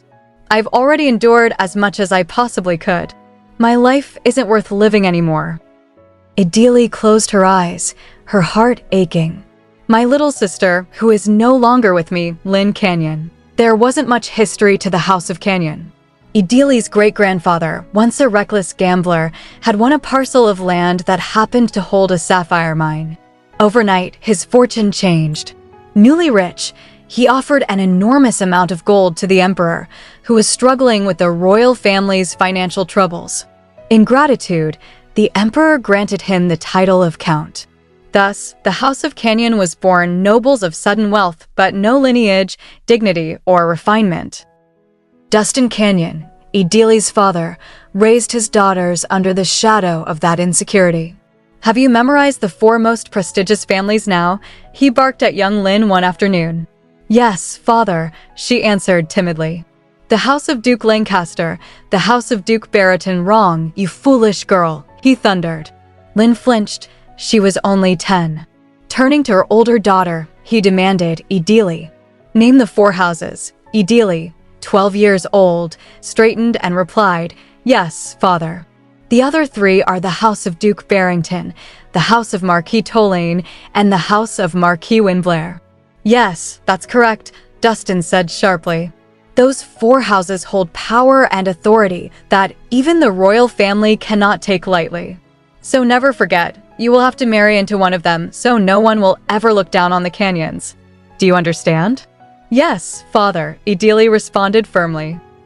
After he left, Lin looked up at her sister. "Hey, Idili," she whispered. "Will I become more like you when I'm 12? I feel like such a fool." Idili's eyes softened. "What are you talking about, Lin? You're not a fool." "But that's what father said earlier," Lin murmured. Idili sighed gently. "Well, you know how harsh he can be with his words. He only meant to encourage you to do better." "It doesn't mean he really thinks you're a fool." Lin hesitated. "You think so?" "Of course," Idili said, grabbing her hand. "Should we go downstairs and have some cookies instead?" "I'll give you some of mine, too." Lin blushed faintly. "Idili, when we're finished with the cookies, let's study together. I'll help you out, so don't worry." Lin smiled shyly. "Yeah, sure. With you, I'm okay with anything." But their small joy was short-lived. The cook intercepted them at the door. "Return to your room," she said sternly. "Lady Lin is not allowed any snacks starting today." "What? Why?" Idili asked. "Lady Lin did terribly on her test yesterday," the cook explained. "Count Canyon has ordered us not to give her any snacks until she earns the right to them." "How could he?" Idili began, but the cook interrupted. "Lady Lin, have you even completed your homework for today?" Lin's voice dropped to a whisper. "No." Then, before Idili could stop her, she turned and dashed toward her room. "Then you enjoy your snack, Idili. I'll be in my room doing homework." "Lin," Idili called after her, but she didn't turn back. Idili's thoughts churned painfully. Father has always been strict, but lately, he's become cruel. Why only to us? Why is there nothing I can do? My heart aches, and I'm so angry. I wish I could grow up sooner for Lin's sake. Maybe everything will be better once we're married." She clenched her fists. "If I become a perfect lady, a graceful bride, beautiful, slim, always smiling, if I make father proud, maybe then he'll stop being cruel. Maybe then I'll be free." Years passed, but the cruelty only deepened. One day, Dustin's voice roared through the manor, shaking the walls. "Lin Canyon, you're already 16. When are you going to get your act together? Do you think you'll attract any men, let alone from the 4 great houses? You're just a waste of my money. Your sister has already made her debut in society, making connections. When will you be of any use to me? Why can't you become someone I wouldn't be ashamed to let out of this house?" Idili stood frozen in the hallway, her heart pounding. If I just become the person father wants me to be, would Lin like it if I gave her something beautiful? Would that make her happy? She tried to believe that someday, somehow, she'd make things better. But in her room, Lin sat on the floor, surrounded by scattered books and papers, sobbing. "Idili, I just can't do this anymore," she cried. "I don't think I could ever become a noble lady like you. The only thing I want is to fly away like that bird." Days later, the mansion fell silent. Dustin's voice, cold and unfeeling, broke the stillness. "Lin is dead." For a moment, no one moved. Idili's eyes widened in disbelief. "What? Wait, what do you mean?" Dustin looked at her with irritation. "She's dead. Do I have to repeat myself?" She accidentally fell from the 3rd-floor balcony while looking out. That's all there is to it. Make sure word doesn't get out. Idili's knees gave out. I can't believe she did this. During such a busy time, she thought numbly. Later, sitting alone on her floor, she whispered, "Lin." Why did Lin? Her tears fell soundlessly. "I can't take it anymore. I have feelings, thoughts, a voice. How much longer must I endure this? I've already endured as much as I possibly could. My life isn't worth living anymore." The fragile hope she had nurtured after meeting Barbara withered into despair once more. And just as father wished, she married into the House of Lancaster, a union without love, only duty. "You know, Lin, I always thought of escaping like you did," she thought. "But with you by my side, I thought I could hold on. No one can bear the weight of a life they never asked for." And now, as she looked at Lady Linnea, angry, insecure, and desperate for validation, Idili's heart ached. If she's in pain, I wish I could teach her how to endure it, but am I even in a position to do that? My heart feels so heavy, and I'm so mad at how helpless I am. The main gate opened, and Count Laszlo stepped inside. He looked around the palace grounds, his gaze sharp and displeased, and thought, "Now even the head housekeeper doesn't bother to greet me." Although my sole purpose of accepting this estate was to have rendezvous with my soldiers, this is not how an actual count's estate would be like. Before he could take another step, Linnea burst toward him, her voice bright as she called out, "Laszlo, you're home." She welcomed him warmly, saying, "Welcome back. Did you have a good day?" Laszlo replied simply, "Yeah." Linnea then rushed behind him, her curiosity bubbling over as she asked, "What did you do at the palace today?" Laszlo answered without much thought, "Same thing I always do." "Why do you ask?" Linnea followed closely and said, "HM." "No reason." Laszlo glanced at her, his expression turning serious as he asked, "Why did you follow me into my room?" "You have something to say?" Linnea flinched slightly and replied, "Huh? Oh, I mean, it's nothing big really." She cleared her throat and continued, "I was invited to attend this party. Viscountess Emerson is hosting it." "Do you know her?" Laszlo sighed and said, "I don't." Linnea mumbled, "Oh really? Okay, I see." Laszlo then responded calmly, "You don't have to go if you don't want to." Linnea immediately flailed her hands and said, "No. If I don't go to these social events, I wouldn't have a chance to wear all the beautiful gowns I have. But it's just..." Her hands tightened as she admitted, "I don't know what to say at parties." Hesitating, she continued, "So I was wondering, Laszlo, if it's all right with you, could you find me a decent tutor?" Laszlo replied sternly, "Linnea Crisis. If I find you someone decent, will you learn without throwing a tantrum this time?" Linnea drooped and protested. "When did I ever throw a tantrum?" Laszlo pressed her, saying, "Answer me, Linnea." He glared at her and continued, "I've hired multiple tutors for you already. Remember why they all quit in less than 2 weeks?" She jolted and said, "But that's..." And suddenly memories resurfaced. She recalled a lady saying, "It's okay, Lady Linnea. I understand that you may not know things as a commoner, but I am a little worried if you'll ever be able to understand the material at all." Linnea thought inwardly, they were the ones who ridiculed me first. They always pretend to be refined and sophisticated, but what am I supposed to do when they treat me like a fool right at my face? I know it's ridiculous to even think about it at a social party. She remembered shouting, "How dare you look down on your employer?" and then thinking, "But at least I can yell as much as I want in this estate." Trembling, she had told herself, "It's not my fault. They just had such pampered lives. It doesn't make sense for them to quit like that only because their employer said something." Laszlo called out, "Linnea." Linnea turned her face and said, "Oh, that reminds me. That Duchess wasn't what I expected, though." Laszlo flinched. "What?"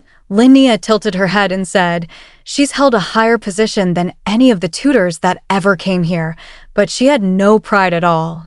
I told her to kneel in front of me, and she actually did. I called her in to see her for myself, but she was acting all high," and Laszlo suddenly yelled, "Linnea Crisis." Linnea startled and exclaimed, "What? You scared me." "Why would you yell like that?" Laszlo shouted back, "Do you not understand how ashamed you should be for what you did? How could you force someone who works for you to kneel?" His heart throbbed as he continued, "Using your authority to trample on the weak. That's exactly what the nobles we hate so much do." Linnea flinched, then nervously replied, I know that, but why can't I?" Then she shouted, "I want to look down on those nobles who despise me." "Is that so bad?" Laszlo calmly answered, but you didn't treat a noble with contempt. You only ridiculed a maid. You could never do that to an actual noble.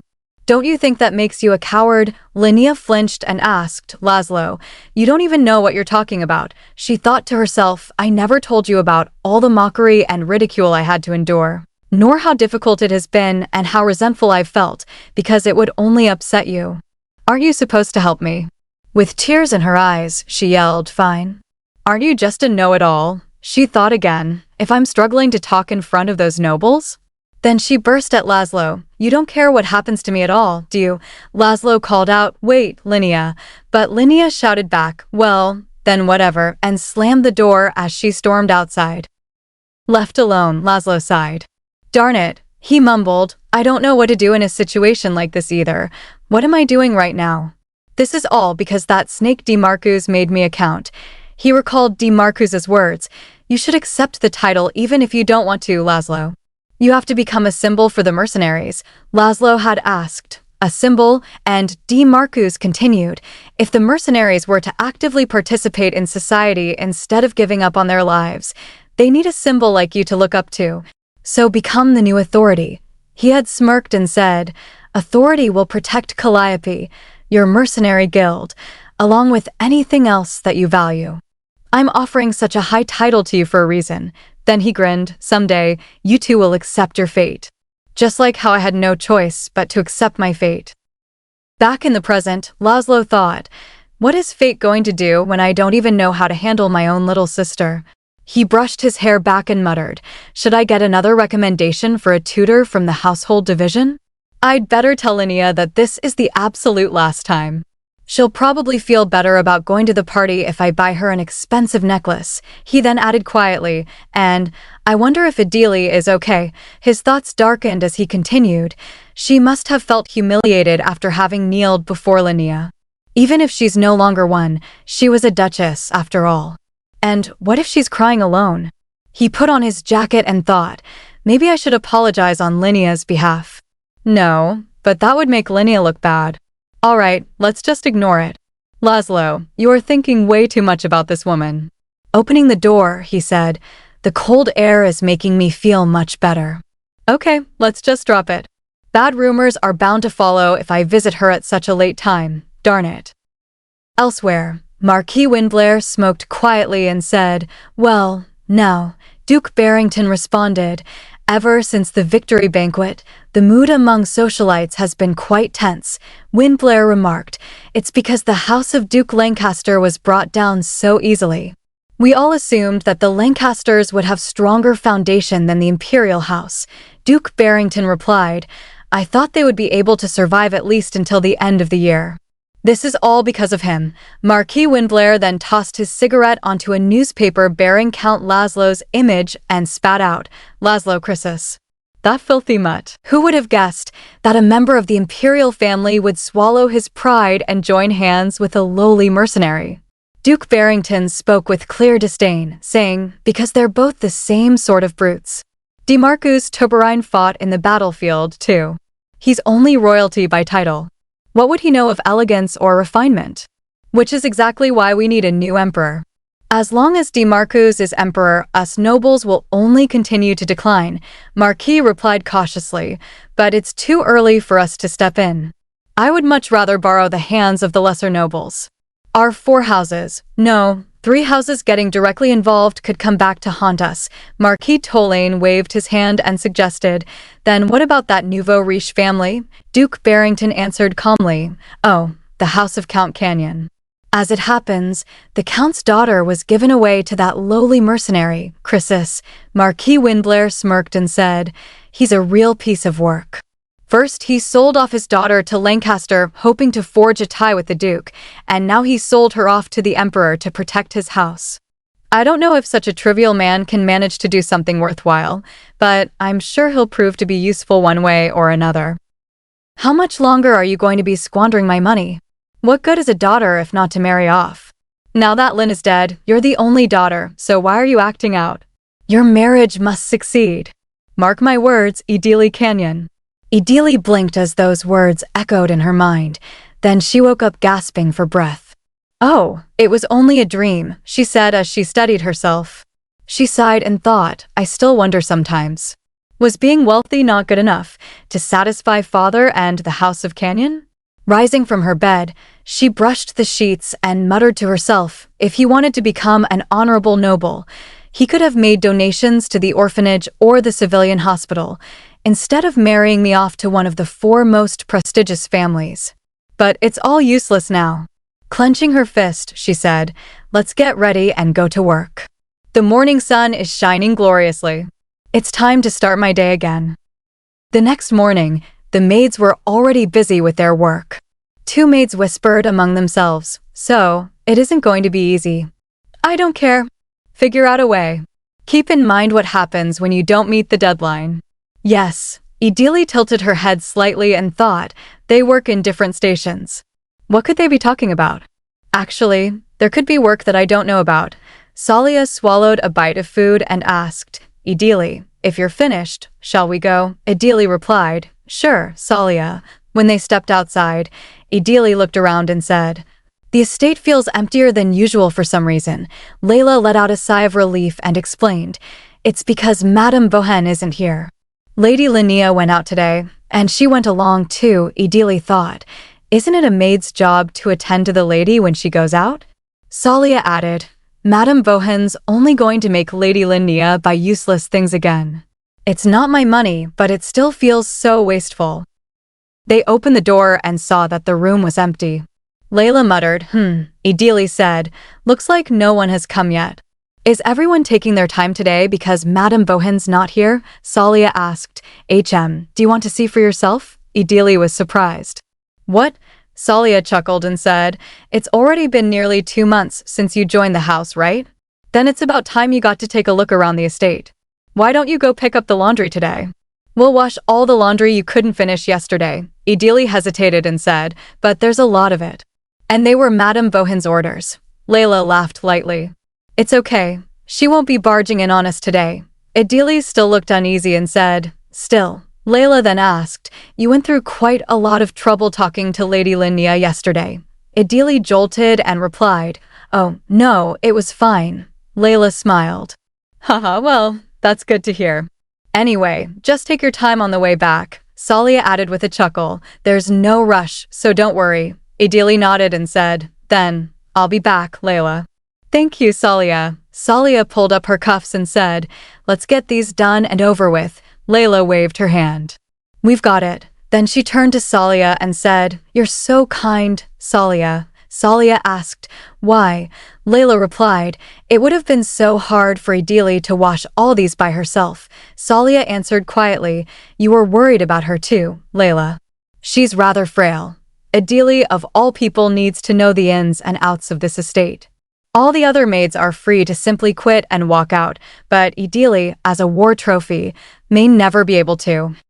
Ideally hurried through the palace grounds, thinking, "This is the first time I've left the laundry room during the busiest time of the day." Inside, the maids continued working busily. She thought, "Layla and Salia are both so kind. They gave me some time off on purpose so I could take a break. But I should still hurry back and help those two out." Pushing a trolley, she reflected, "Now that I've got a new task, I feel like I'm getting recognized for my hard work." Suddenly, Ideally noticed servants laughing and thought, It's that maid from before. And Madame Bohen's acquaintances. Why isn't she in her designated area, but taking a break here instead?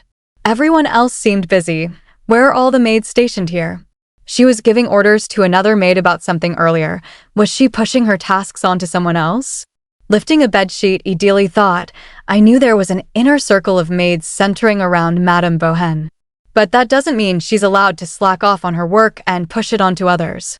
What's even worse is she passed on her work to younger maids. I wonder if Count Chrysis knows about all this. Then again, what will I be able to do about the issues around how this place is managed? As she worked, Ideally suddenly flinched when she heard voices from outside the door. Then, Commander, wouldn't this only benefit the yellow fox? The crimson rat is brimming with venom, which means they'll be much more cautious. However, Ideally gasped and thought, it's Count Chrysis. Let's leave before they catch me here. A man suddenly turned and shouted, "Who's there?" He rushed to the door, threw it open, and yelled, "I've told the kitchen maid to let no one in here." "How dare you sneak in here like a little rat?" Then he demanded, "Who are you? What were you doing here? Who are you? What were you doing here?" The man demanded sharply. Idili immediately bowed her head and answered, "I'm a maid from the laundry room. I was just picking up his lordship's laundry. If my presence has interrupted you, then I can come back at a later time." Laszlo responded without hesitation, "There's no need for that. You can go now." The man looked shocked and protested, "Wait, Commander, I've never seen this maid before." "Have you verified her identity?" Laszlo replied calmly, "Yes, almost to an excessive degree." Idili lowered her gaze and said, "Then I'll be on my way, my lord." The man frowned and muttered, "What's that supposed to mean? But I feel like I've seen her somewhere before." Suddenly, his eyes widened as realization struck him, and he shouted, "That woman, is she the former Duchess of Lancaster? You really brought her in as your maid? What happened while I was away? I thought it was just a rumor. More importantly, what if she overheard our conversation?" Laszlo replied coldly, "It's none of your business. And if she figured out what we were talking about just by briefly eavesdropping, we should invite her to join our guild." The man grew even more suspicious and said, "She seems suspicious. A woman who used to be the Duchess is working in the laundry room? She probably has never even gotten her hands wet before." Laszlo snapped back, "You fool. Did you not see the condition of her hands?" The man asked, confused. "Why would I have seen her hands?" Laszlo answered, "Those were the rough hands of a hard-working woman. Don't be so prejudiced. Besides, Idili's never even gotten a discreet message from Count Canyon." The man was startled. "What?" Laszlo thought to himself. Even Dowager Marchioness wrote to her. How could they even call themselves family? Then he continued aloud, "That probably means Idili," but the man interrupted him sharply. "Did you just call her by her name?" Laszlo froze for a moment, then said, "Let's get back to what we were discussing earlier. Keep a close eye on the Crimson Rat. If the Yellow Fox makes a move, they'll surely react." The man nodded. "Okay then, I'll trust your intuition." Inwardly, however, he thought, "But sir, I have a pretty good intuition about certain things too." Laszlo turned away and said, "Then I'll be heading to the palace to work." The man stared after him and called out, "Hold on, Commander." "Sir?" Meanwhile, Idili returned, pushing her trolley as she thought, "Although the Count doesn't seem to suspect me of anything, it does put me in a tricky situation. I'm not in a position to speak up, but even if I did get a chance to speak, it seems like the Count's people wouldn't believe me. For now, I should do what I can." Elsewhere, the Grand Master of the Royal Chivalry stepped forward and called out, "Hey, Sir Milton.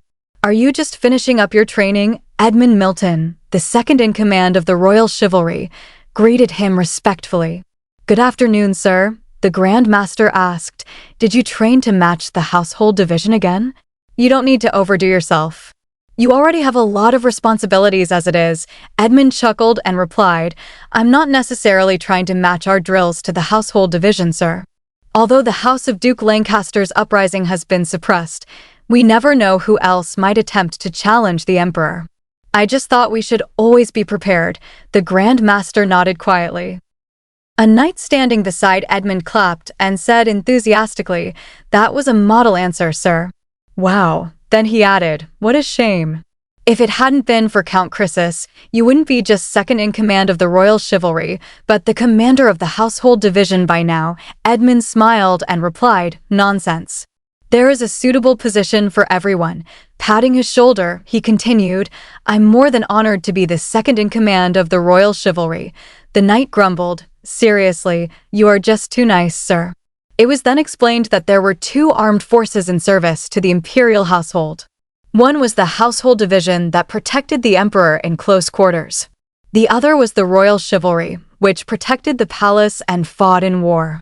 The Grand Master smiled softly and said, "Well, the public does consider the Household Division as the higher order since they guard and protect His Majesty very closely. But that doesn't mean we're competing with them. "There's no need for you to become like that workaholic," Edmund replied. "I'm just doing the best I can to fulfill my duties." Another knight smiled gently and said, "That's right. Rapport with the knights is important, too. Considering that, you are by far the best." Edmund smiled faintly as he thought, "Every move His Majesty makes carries significance, because that's how thorough he is. So I'm sure he has his reasons for putting that mercenary Chrysis in an important position. But still, it is a bit much. I can tell by the reactions among the knights in the chivalry too, I don't like it."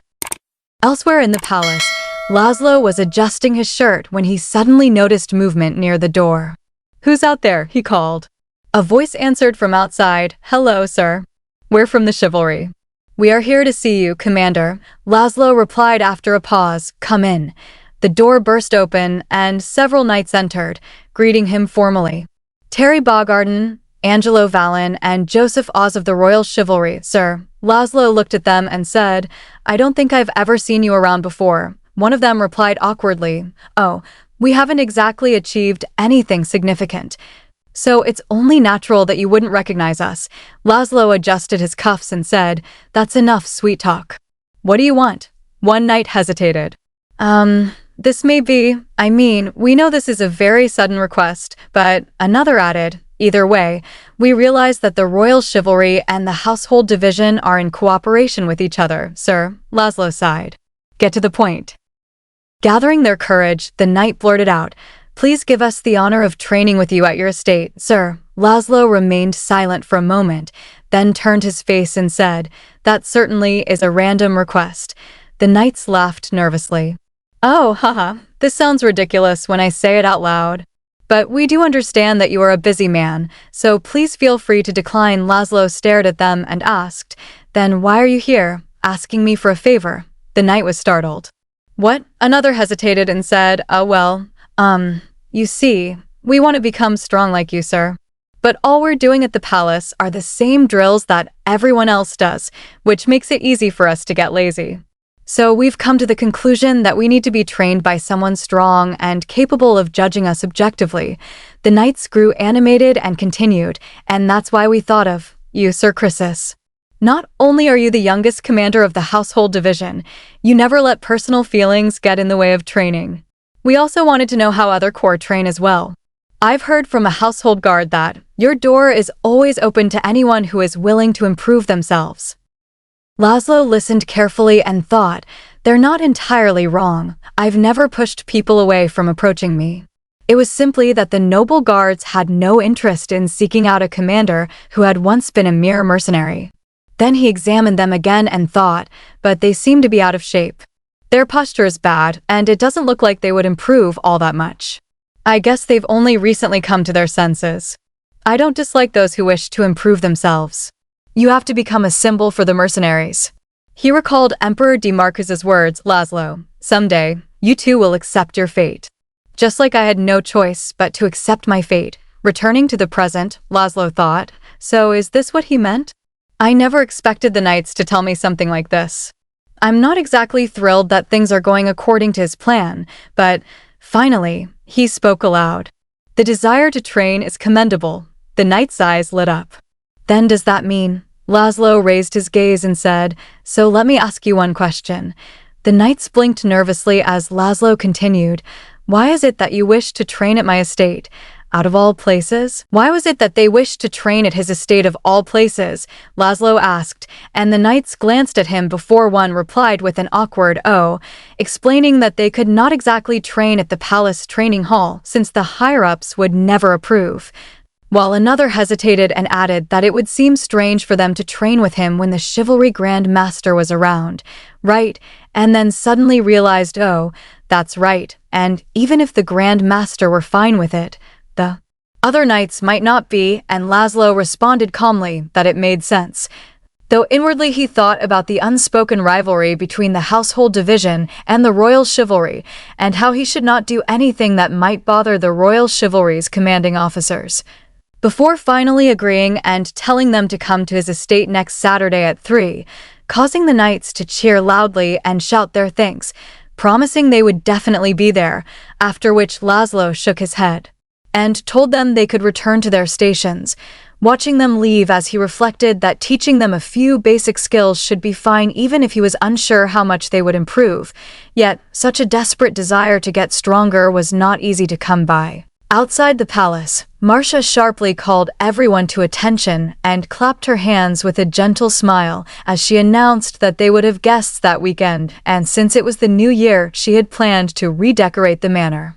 Anyway, ordering everyone to make sure their areas were spotless, prompting murmurs of surprise from the maids, only for Marcia to shout toward the laundry room to take down the winter curtains, wash the spring curtains, and have them ready, making Salia flinch and cry out what, while Layla nervously pointed out there were over 150 curtains in the manor, Salia shouting back that they did not even dry well in winter, to which Marcia merely shrugged and said that was for them to figure out and she did not care if they had to dry them all night long.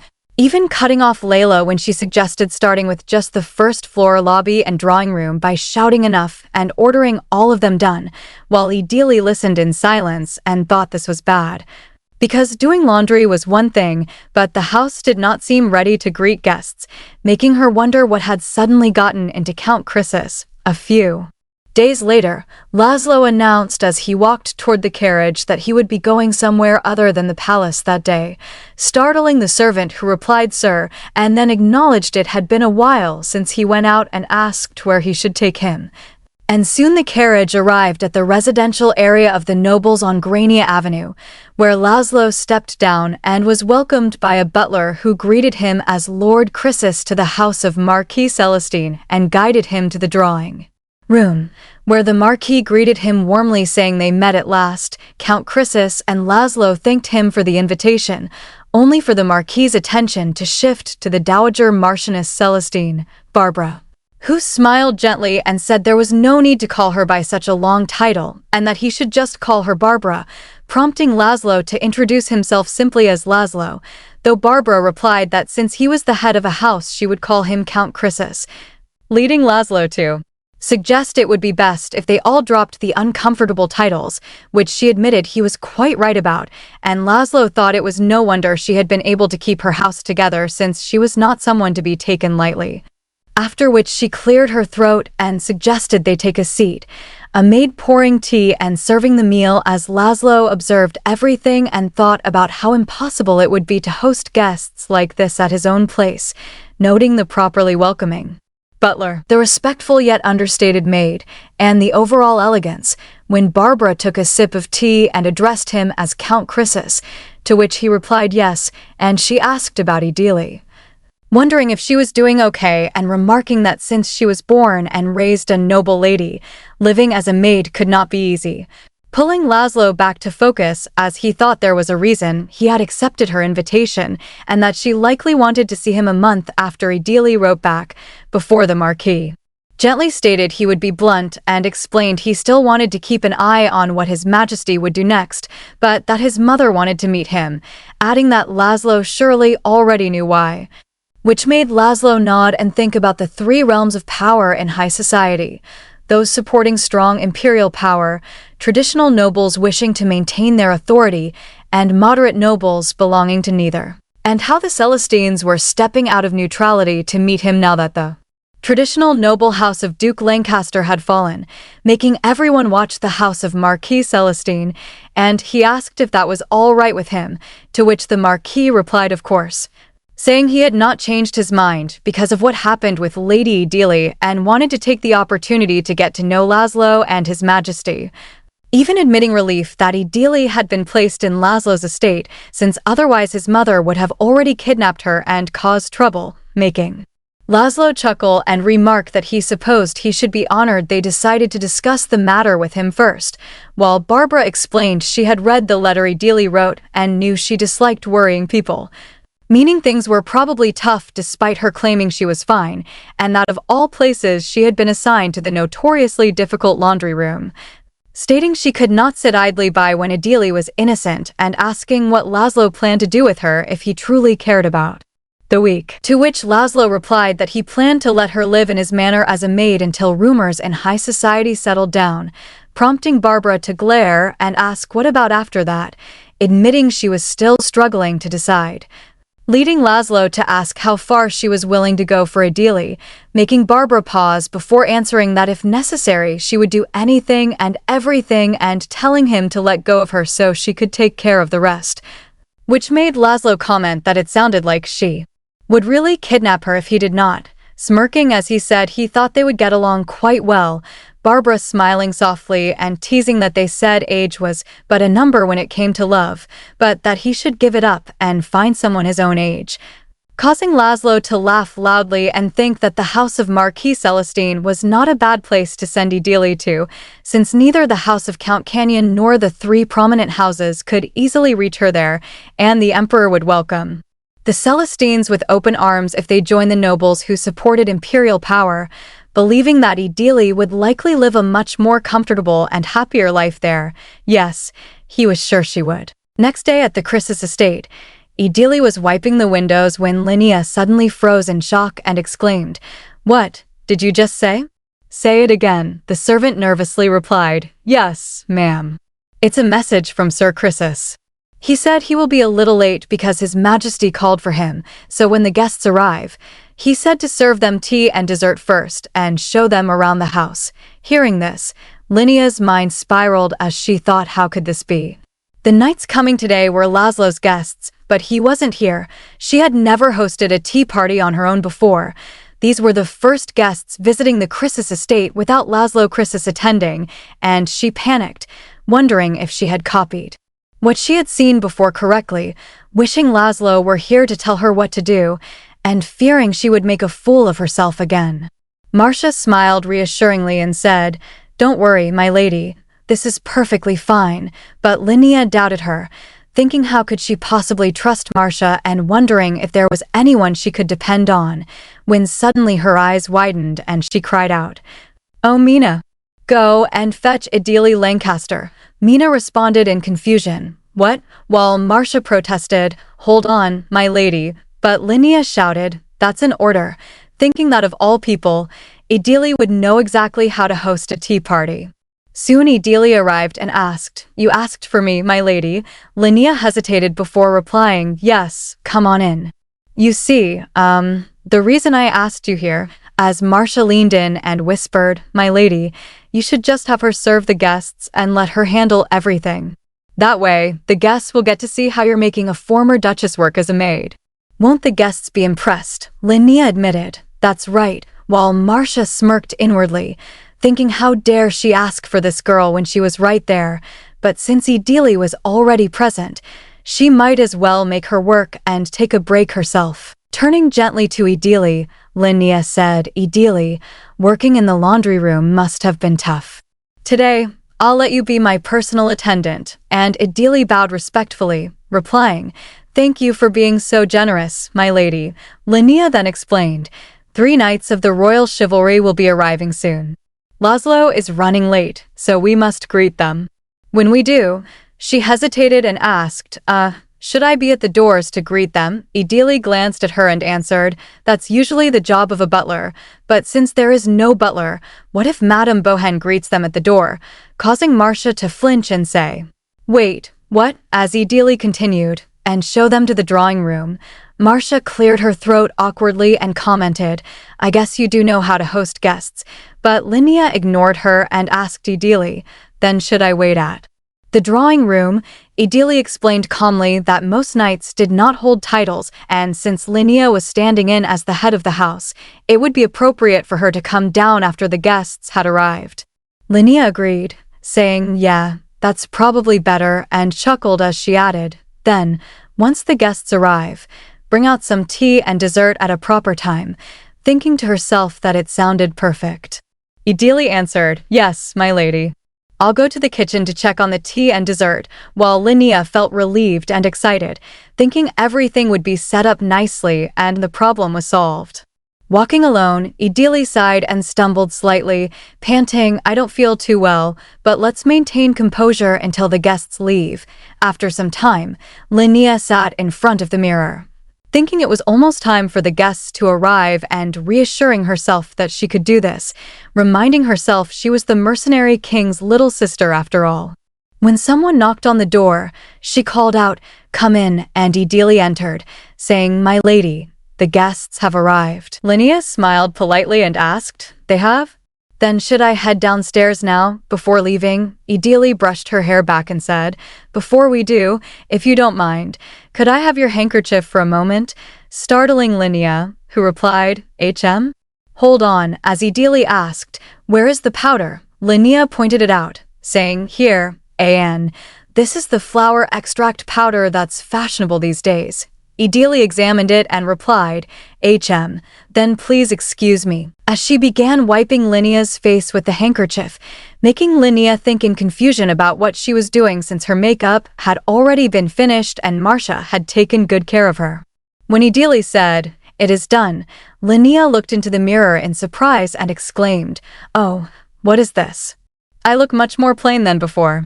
"Put on some more flower extract powder." Idili refused politely, saying, "I cannot." "With all due respect, my lady, I must say that such a powder is not fitting for an unmarried young lady of a noble house." Linnea jolted and asked, "How is it unfitting? Would people make fun of me for it?" And Idili explained that it was enough for young ladies to show their natural skin, and that using cosmetics to make one's cheeks appear more pink could lead some people to say a lady of such young age was already trying to seduce men. Shocked, Linnea realized why people had been looking at her strangely and admitted she had used it every day because Marcia told her it was popular in high society, then anxiously asked, "What do I do? What if there's an awful rumor going around about me?" Idili grasped her shoulders firmly and reassured her, "It's all right, my lady. All you have to do is not wear it anymore. Right now, you have to host the guests and stand in as the head of the house." Snapping back to reality, Linnea replied, "Oh right." Guests then said, "Okay, let's go." Idili, standing before the door, she confessed, "I've never done anything like this before." "What should I do?" Idili calmly answered, "Don't worry. Nobles are bound to pay respect to the person with a higher title. Here, you hold the highest title, my lady."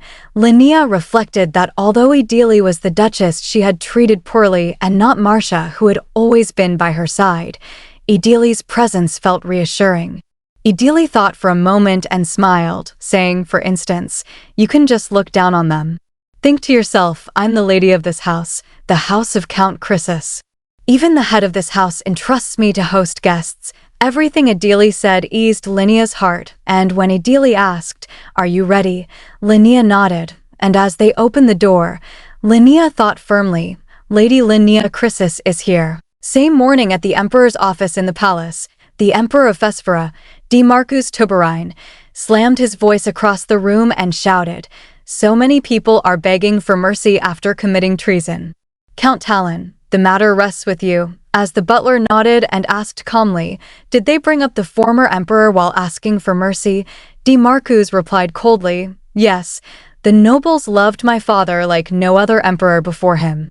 They just miss those days so much, those bastards." Yet inwardly he seethed, thinking that the former emperor, his father whom they missed so dearly, had been an incompetent ruler who cared little for governing, turned a blind eye to corrupt nobles, and lived only for his own pleasures, nothing more than a puppet ruler. And when his father died, D. Marcus had sworn he would never be an emperor like him and would save the empire from its rotten gutter and bring justice back once again.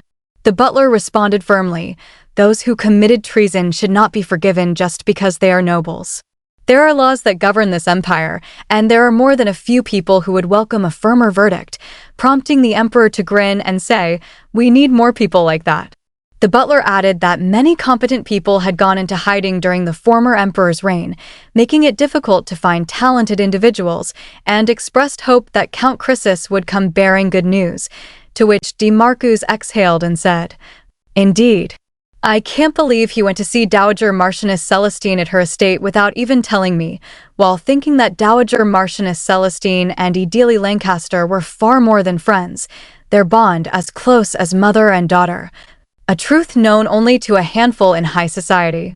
Glancing up, he asked, "How did Laszlo get to see her?" And the butler replied while flipping through papers, "According to our sources, Dowager Marchioness Celestine invited him. Perhaps Count Chrysis went over to find out what the moderates are thinking." The emperor then pondered that it had been 2 months since Edele Lancaster became a maid at the Chrysis manor, neither too long nor too short a time to fall for someone, and decided he would simply have to hear what Laszlo had to say, wondering how he would make his report and whether he would mention the miserable situation the poor maid was in. Meanwhile, an announcement rang out, presenting Lady Linnea Chrysis, as Linnea entered the drawing room at the Chrysis estate, smiling gently and saying, "Have you been waiting long? I'm Linnea Chrysis. Thank you for making the trip to be here," causing the knights to blush and respond eagerly. "It's no trouble at all, and please let us introduce ourselves." "Hello, my lady." Linnea laughed softly and explained, "Laszlo will be running a little late because he has been summoned by His Majesty," prompting the knights to react with admiration, saying, "Now that's Sir Chrysis, and it's incredible that he gets to speak to His Majesty privately, and of course, Sir Chrysis is part of His Majesty's inner circle." Slightly startled, Linnea suggested, "Why don't we take a seat then?" And the knight smiled and replied, "Yes, my lady." As she commented, "It's gotten a little warmer today," and a knight agreed with a laugh. Sitting down, Linnea thought with relief that the conversation was flowing more smoothly than she had expected, all thanks to Edele. But then she noticed Edele was not present, only to feel reassured when Edele soon appeared with tea and desserts. Smiling, Linnea said, "I've prepared some tea and dessert. I hope you'll like them," while thinking what a relief it was that Edele hadn't left her alone. As Edele poured tea into Linnea's cup, Linnea reflected that this was the first tea party at their manor and the first dessert, but upon looking closely, she thought in shock, what the heck, this was it, as it differed from what she had imagined. Yet, she hesitated and wondered if Edele was right and how the guests were taking it. When Edele served the knights, they stared in stunned silence, and as Edele turned to leave the drawing room, Linnea noticed all of them staring at her and quickly tried to change the subject, beginning with, I, only to be interrupted when a knight cleared his throat and said, "I apologize for bringing this up in front of tea and dessert, but could I perhaps be shown to a place where I could wash my hands?" Linnea thought nervously that this was noble talk for asking where the bathroom was, and panicked at the timing, replying, "Okay, then let me call someone too," but he interrupted, "No, that's fine. There's really no need to call for someone who is far away. That maid over there could show us," shocking Linnea as he added politely, "Then please excuse me," while another knight followed, saying he would tag along as well. Confused and flustered, Linnea wondered what was wrong with them, whether it was normal for guests to leave so soon, and feared they were making a fool of her, silently pleading for Edele's help. Edele calmly said, "Please come this way," as the knights followed behind her, one snickering and saying, "Well, you're as beautiful as they say, Duchess. Who knew I'd get to see you so up close and personal," making Edele realize this was exactly why they had asked her to guide them. Pointing ahead, she said firmly, "The men's room is that way. When you return, I will show you back to the drawing room," but a knight scoffed, "Huh?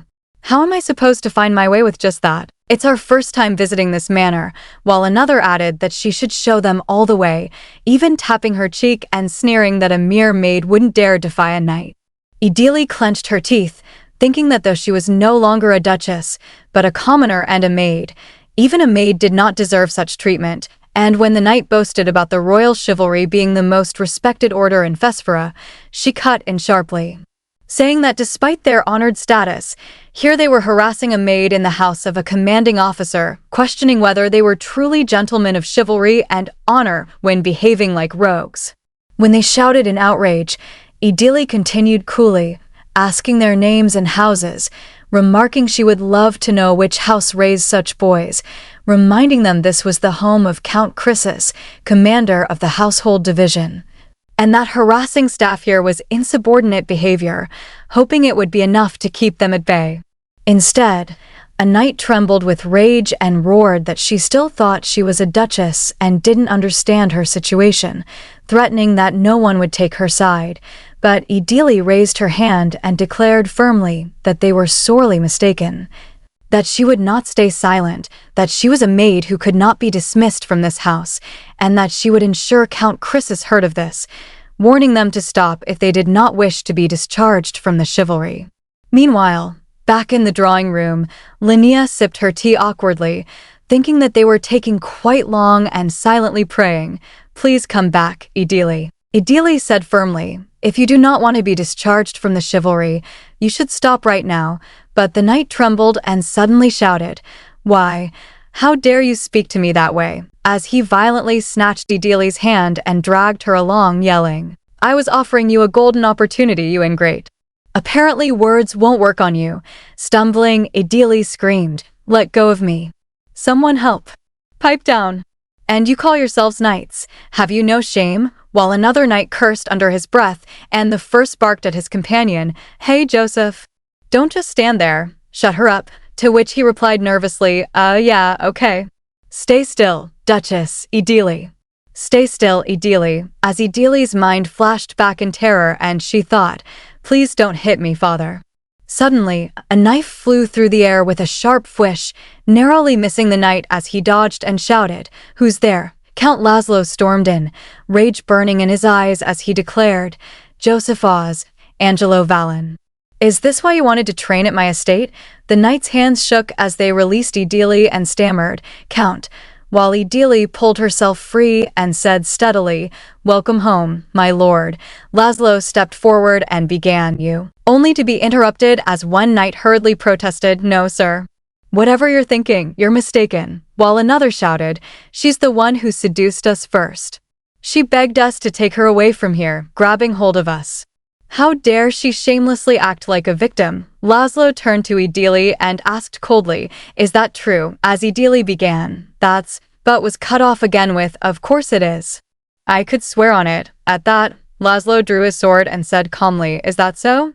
It's unfortunate that I must behead my guests," shocking the knights as one cried, "What?" And Laszlo continued, "You must pay for lying to me," his eyes widening as he added, "How much do you think I heard? Your filthy words have been ringing out in the corridors from the beginning." The knights collapsed at his feet, begging, "We're sorry. Please forgive us this once. We've never seen such a gorgeous woman that we weren't thinking straight. Please take pity on us." Laszlo then asked Idili, "So they say. What do you want me to do?" And Idili replied quietly, "I think it is only proper to follow the military code." To which Laszlo answered, "I don't have all the codes memorized," prompting Idili to explain, "Insubordination and dishonoring the royal chivalry. That means being discharged from the chivalry on top of whipping and fines," making the knights quake as one muttered, "Is that all?" Before Idili added, "There is precedent of a royal chivalry grand master who cut off the right arm of a knight who dishonored his daughter." The knights screamed in terror, "No. Have mercy, please, not that. Edmund. Sir Edmund. Sir Edmund Milton will explain it all." Laszlo scoffed and replied, "Huh, so he's got your backs? Can't believe you're asking for the second in command of the royal chivalry, not the Grand Master. I will go fetch him as you wish." While soldiers tightened their grips and Laszlo turned to Idili, asking, "So what's a laundry room maid doing here?" She panted weakly, I was at the drawing room," but Laszlo cut her off sharply, "Wait, you don't look too Idili," as he rushed toward her.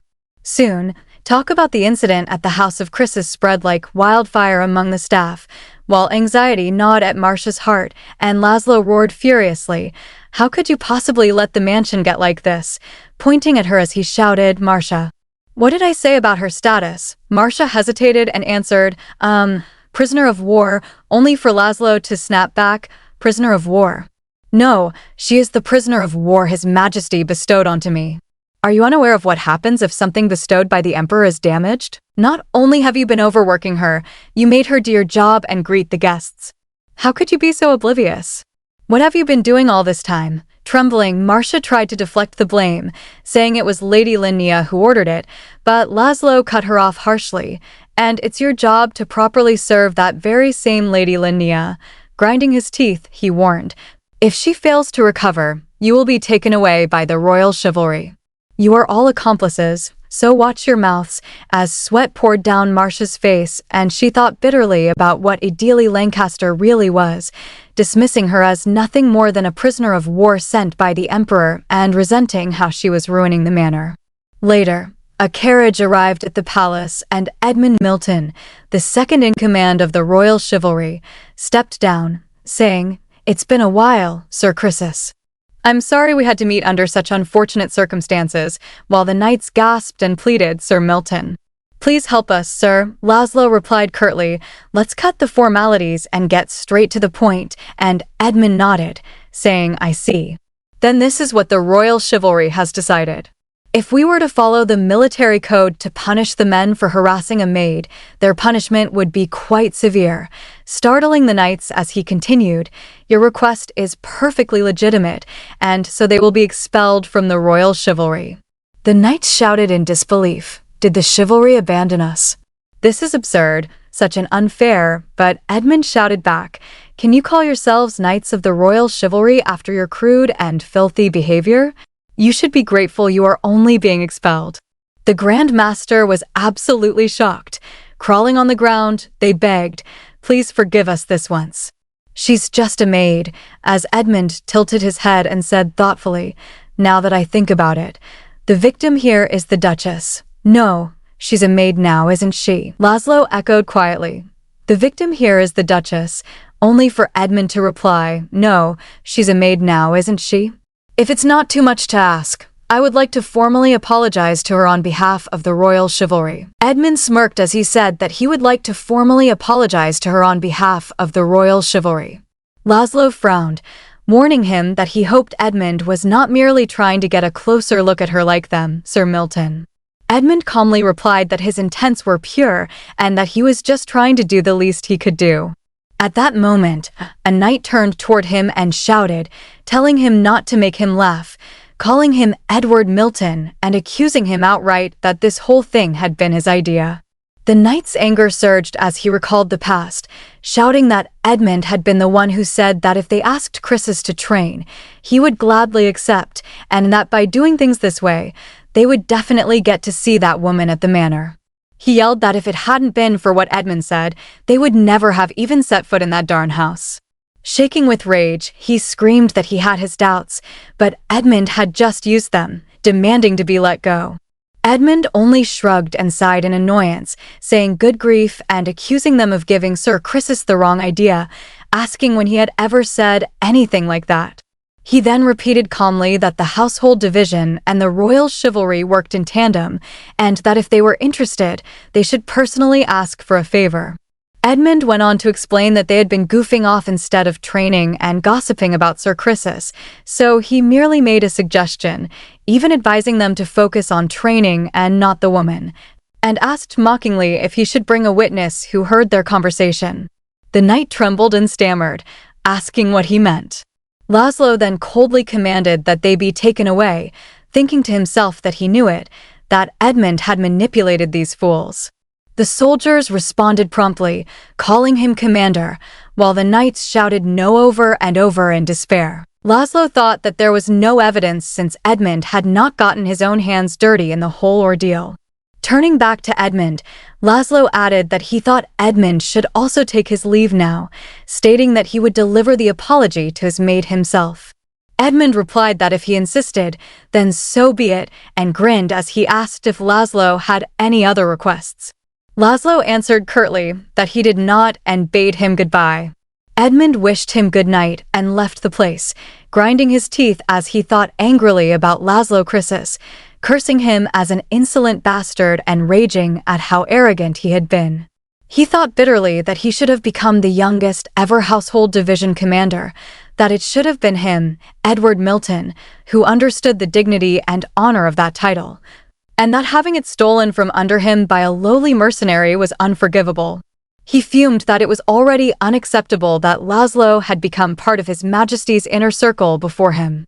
As he approached the carriage, his thoughts continued, scoffing that to make such a low-born bastard account was far too generous of His Majesty, and that he could not believe that gaudy manner was what Laszlo had gotten out of it. Then his mind turned to the prisoner of war, Ideally Lancaster, who was Laszlo's captive, thinking that he had never given her much thought before, but now he was intrigued. Meanwhile, Idili lay on the bed and blinked her eyes, weakly asking where she was. Salia responded with relief, telling her she was up. Idili murmured Salia's name and asked what had happened and when she had gotten back to her room. Salia replied that Idili had collapsed and asked if she remembered. Idili answered that she did, then asked what had happened to those guests. Salia patted her head and said that could wait, reminding her that she had been seriously sick and running a high fever. Idili said she saw, then asked if Salia had been taking care of her. Salia raised her hand and explained that Daisy had been looking after her but had just left to take a little break, so Salia took her place, adding that his lordship had even called a doctor for her. Idili blinked in surprise and thought that this was really unexpected, wondering how he could call a doctor for staff when he did not even allow them to use hot water, thinking there had never been hot water in that house. Before glancing aside and thinking that more importantly, something else was on her mind. Salia apologized softly, saying she was sorry. Idili asked why she was apologizing. Salia explained that she should have turned down Madame Bohen's ridiculous demands, that then Idili would not have been overworked, and that she could not help her when Lady Lin I summoned her. Wiping her face, Salia added that she thought it would be better for Idili to attend to the guests rather than being worked to the bones doing laundry. Idili raised her voice gently and told Salia that she had helped her so much since she first started working there, that Salia had stood up for her and taken her side in front of Madame Bohen, and that she had only ever been grateful for everything she had done. Salia responded that it was just something she did for her own satisfaction, explaining that when you work as a maid, you see many people come and go, leaving for all sorts of reasons like conflict or the work being too hard, and that many people left because they could not handle Madame Bohen. She said Idili was just one more person who had to hang on and survive the day, no different from any of them, and that she wanted to help her adjust, but at some point she thought Idili would be fine with just about anything. Salia admitted she had assumed Idili would somehow be better than her since she was once a duchess, and that besides, Idili would never be leaving the manor, telling herself it was better for her to get used to it now. Idili told her not to say that, saying she had met Salia and Layla, who had been nothing but kind, and had found a good friend in Daisy, and that was what kept her above water, and that it still applied now. Tears appeared in Salia's eyes as she thanked Idili for saying that and suggested they keep it up together. Idili nodded her head. A while later, Layla and Daisy came to see Idili after they heard she was awake. Idili wondered if it was because she had not eaten the whole time she was unconscious, or because of the warm scent of the food, thinking that the food she ate with her friends that night tasted better than ever. She smiled as she picked up a piece and thought that if you could taste happiness, it would taste sweet just like this. 3 days later, at Chris's manor, Daisy told Idili that the 2 knights who had harassed her were going to be tried in a military trial, that they had been kicked out of the chivalry and would be fined as well. Idili said that was how it turned out. Daisy explained that as for Madame Bohen, she had been docked 2 weeks' salary for overlooking the disturbance, and that Lady Lin I was grounded for 2 weeks. Idili thought she understood, then added that she had been gone for 3 whole days, and asked if the laundry room was doing okay. Daisy replied that she had been assigned to help for a while, telling her not to worry. Idili thought that Count Crisis was probably furious. Daisy encouraged her to be confident and said she would see her when she got back. Idili thanked her, and Daisy said she would see her later. Idili sighed, knocked on the door, and asked if he had called for her, my lord. Laszlo looked at her and remained silent. Idili entered the room, thinking about why he was not saying anything. Laszlo finally asked if she had heard what happened to them. Idili replied that she just had and said she thought the consequence fit the crime. Laszlo clenched his fist and said that maybe it was because he had been living without a leash for so long, but he could not help feeling enraged. Idili thought that his anger was only natural, that he had been dishonored and shamed all because of some maid. She bowed and apologized, saying she should have handled the situation better, thinking to herself that she knew how much nobles hated scandal among their staff. Laszlo looked surprised and repeated her words, asking what she was talking about right now as his voice rose in disbelief. Laszlo's voice rose sharply as he repeated her words, asking what she was talking about right now and what more she could possibly have done in that situation, stating firmly that it was the head housekeeper and Lin Aye who were at fault for being irresponsible. Idili answered carefully, saying that Lady Lin Aye probably did not have any other options, that even for a lady of nobility she was too young to be hosting guests on her own, and that anyone would be anxious and frightened when put in an unexpected and new situation, adding quietly that Lady Lin Aye was not like him, my lord. Laszlo asked bluntly if she was defending Lin Aye. Idili hesitated in her thoughts, hoping, then spoke again, saying that at the risk of sounding presumptuous, she prayed that he would be more lenient with Lady Lin Aye, who was still inexperienced, so that he would not lose his poor sister. Laszlo nodded with a faint smile and admitted that she was right, saying that as an incompetent count he had made his little sister and even his maid look bad, that he was ashamed, and that if he had had a better head on his shoulders, no one would have dared step out of line like that. Idili exhaled and told him that it was those knights who did wrong, not him, my lord. Laszlo smirked and told her she did not need to say things like that, then asked her to first take a seat. Once seated, Laszlo said he had heard she went through a lot in the laundry room and that the workload there seemed too much for her to handle, so from now on she could work in the kitchen instead. Idili nodded and answered yes, my lord, while thinking that she guessed she would not be able to work with Salia and Layla anymore, and wondering what other consequences awaited her. Laszlo stared at her and asked if it did not please her. Idili hesitated and replied, "Oh, what? Well," thinking to herself that going to the kitchen was more or less a promotion, before asking carefully if there were any other punishments besides that. Laszlo looked shocked and demanded to know what she meant by punishment, telling her she was the victim here and that blaming herself was already enough. Idili blinked and explained that that was usually how things worked, that normally in a noble family, even if something was not the maid's fault, the maid was punished so that her employer could save face. Laszlo sprang to his feet and shouted that he must be too dull to understand this, because he did not get it at all. Idili calmly explained that the truth was not important, and that if it did not become the fault of the commoner maid, then the honor and prestige of both the aristocrat employer and the aristocrat offender would be considered tarnished. Laszlo thought bitterly that this was why those bastards were so confident, certain they would not face any consequences, and cursed filthy nobles. Grinding his teeth, he turned his face away and said that unfortunately he used to be a lowly mercenary and was not familiar with such aristocratic conventions, so there was nothing for her to be concerned about, and she could return to her quarters now. Idili thought about Count Laszlo Chrysis, realizing that at first she had assumed he was frightening and cruel, but based on what she had seen so far, he might be more rational than any nobleman she had known.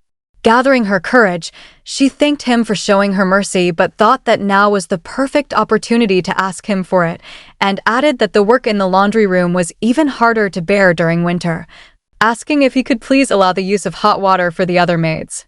Laszlo looked shocked and asked if they had really been doing laundry with cold water in such freezing weather.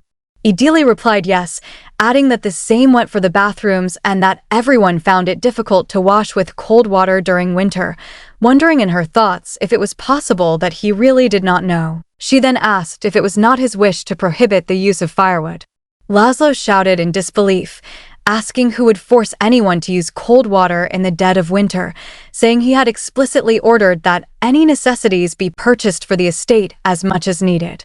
He hesitated and admitted that he never specifically said everyone was allowed to use hot water, but that it was common sense, and that he had said it was okay to buy as much firewood as necessary. Idili asked whether the head housekeeper had not even asked him about it.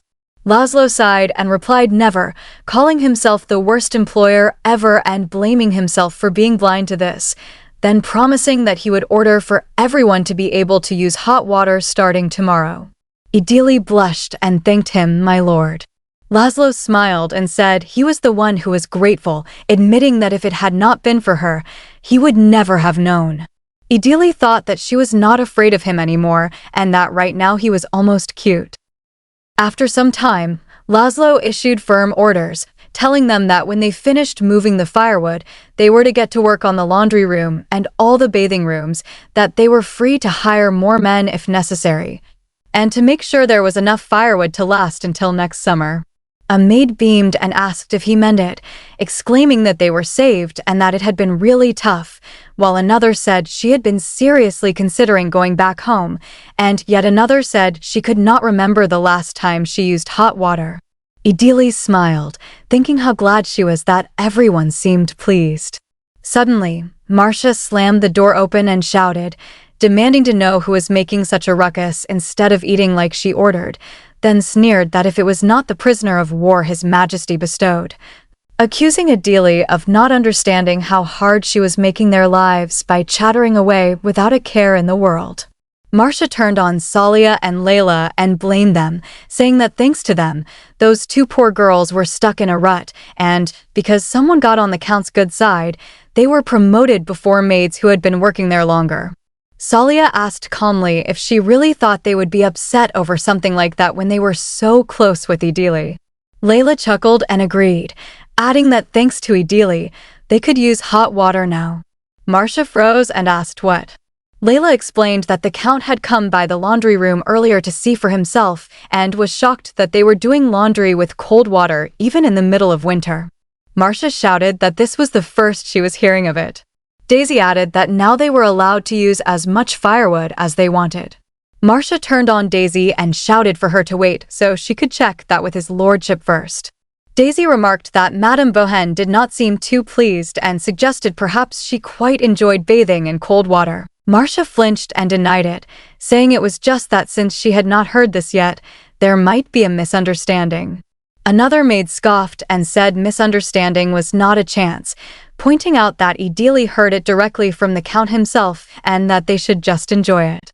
Marcia trembled inwardly, thinking of Idili Lancaster and accusing her in her mind of snitching to tear down her authority, wondering if she still thought she was some high and mighty duchess. Out loud, she assigned Idili to be in charge of the dishes, washing vegetables, and prepping ingredients. Idili replied politely, "Yes, ma'am." Marcia snapped at her to be more sincere when answering and warned her not to ruin any vegetables. Idili turned her face and replied again, "Yes, ma'am," adding that she looked forward to working with her, chef. The chef responded awkwardly, and Marcia thought bitterly about that darn girl. Idili chuckled softly and told the chef she hoped she could learn a lot from her. Marcia's thoughts darkened as she realized that all this time, Idili had been manipulating not only the owner of the house, but all of its staff as well, believing herself to be the only staff member who never had to fear being fired, and vowing that from now on, if Idili crossed the line, she would not remain quiet about it. Meanwhile, at sunset, Linai sat on her bed sniffing softly, mumbling that she bet Idili was disappointed in her too, regretting that when they wanted to go to the bathroom she should have called another servant, and wondering why she did not say anything. She threw her powder bottle at the mirror, shattering it, and cried out that maybe it was because she was not a real noble, then clenched her dress and muttered that whatever it was all ruined. Meanwhile in the kitchen, Idili was chopping vegetables when a maid named Lola approached her sharply and said hey, she needed a word with her, complaining that she got into trouble because Idili did not wash the cauldron yesterday. Idili looked up and asked what she meant, calmly pointing out that washing the cauldron was Lola's job. Lola raged back that she forgot because she was tired, insisting that when that happened, as the newest addition to the kitchen, Idili should have taken care of it. Idili interrupted her firmly, calling her name and telling her that she should not be slacking off, reminding her that was exactly what Lola always told her, then grinned and told her to try to remember that today. In her thoughts, Idili resolved that she was not going to be a nice, pushover maid anymore. After the work was finally done, Idili sat on the stairs and tapped her thigh, letting out a tired sigh as she said phew, it was finally all done, reflecting that preparing 3 meals a day was no easy task and wondering if she should take a little break until dinner. In her thoughts, she reflected that for each meal they had to do everything from preparing the ingredients to doing the dishes, realizing that kitchen duties were just as busy and tough as the laundry room. The more she thought about it, the more she realized what a blessing it had been to have met Salia and Layla at the laundry room. As she dozed off slightly, she mumbled that her friends were eating the same food and that she should be working hard, her voice trailing off. Elsewhere, a servant named Bobax handed vegetables to Marcia and hesitantly said that these were all the vegetables she ordered, asking if it was really fine for him to sign there. Marcia smirked and told him to come on, saying it was not his first time and asking why he was being nervous. Bobax hesitated and replied that he had been doing as he was told, but something still bothered him. Marcia cut him off and asked if he was scared all of a sudden, saying there had not been any problems so far. Bobax admitted he just had a bad feeling these days. Marcia snapped back, telling him to forget about it and boasting that she could always find herself a new vegetable vendor, scolding him for complaining when she was trying to make him more money. Panicked, Bobax begged her not to say that and insisted he was always grateful. Marcia smiled smugly and said that was the spirit, reminding him that he would not be getting this much if she were not around. As he left, Bobax muttered that next time he would be back. The door creaked open and Idili, who had noticed everything they were saying, thought in shock that Marcia was embezzling money. She glanced after them and reflected on the hesitant vendor who did not want to sign his name and the head housekeeper who seemed far too familiar with it all. If Marcia had been embezzling the money meant to run the estate, Idili realized this was serious. She stood up abruptly, thinking that this time she was really going to find evidence to prove it. Following Marcia quietly, she recognized the sound of Madame Bohan's footsteps and noted that she had gone to the second floor, likely dropping off the receipt at the Count's office before leaving. Idili reasoned that since Count Chrysis was working, his office was probably empty. She sprinted inside and looked around, relieved that no one was there, thinking it was risky, but the quickest way to get it done was to do it herself. She whispered an apology for sneaking in, my lord. Picking up the receipt, she murmured that this was it, a store purchase receipt, and read through it carefully. Chewing potatoes marked as premium, carrots marked as premium, dried tomatoes marked as premium. Idili frowned in disbelief at the word premium, thinking that all the vegetables delivered had been in terrible condition. She read the total amount and the signature, then realized that the produce was charged far more than it actually cost. In her thoughts, she pieced it together, realizing they were taking advantage of the fact that no one in the house could differentiate between types of produce, and that Marcia had been embezzling money set aside for fresh produce. She wondered where Marcia kept the books that contained her illicit earnings. As she moved to leave the room, Idili thought that people like Marcia always kept records, obsessed with money and unwilling to miss a single lingdon. She was sure Marcia had dipped her fingers elsewhere too, not just the produce money, and wondered where it could be, questioning whether it was in Madame Bohan's room. Just as she considered following her again, a voice suddenly asked who was there. Idili froze when Lady Lin Ai called her name and asked if that was her.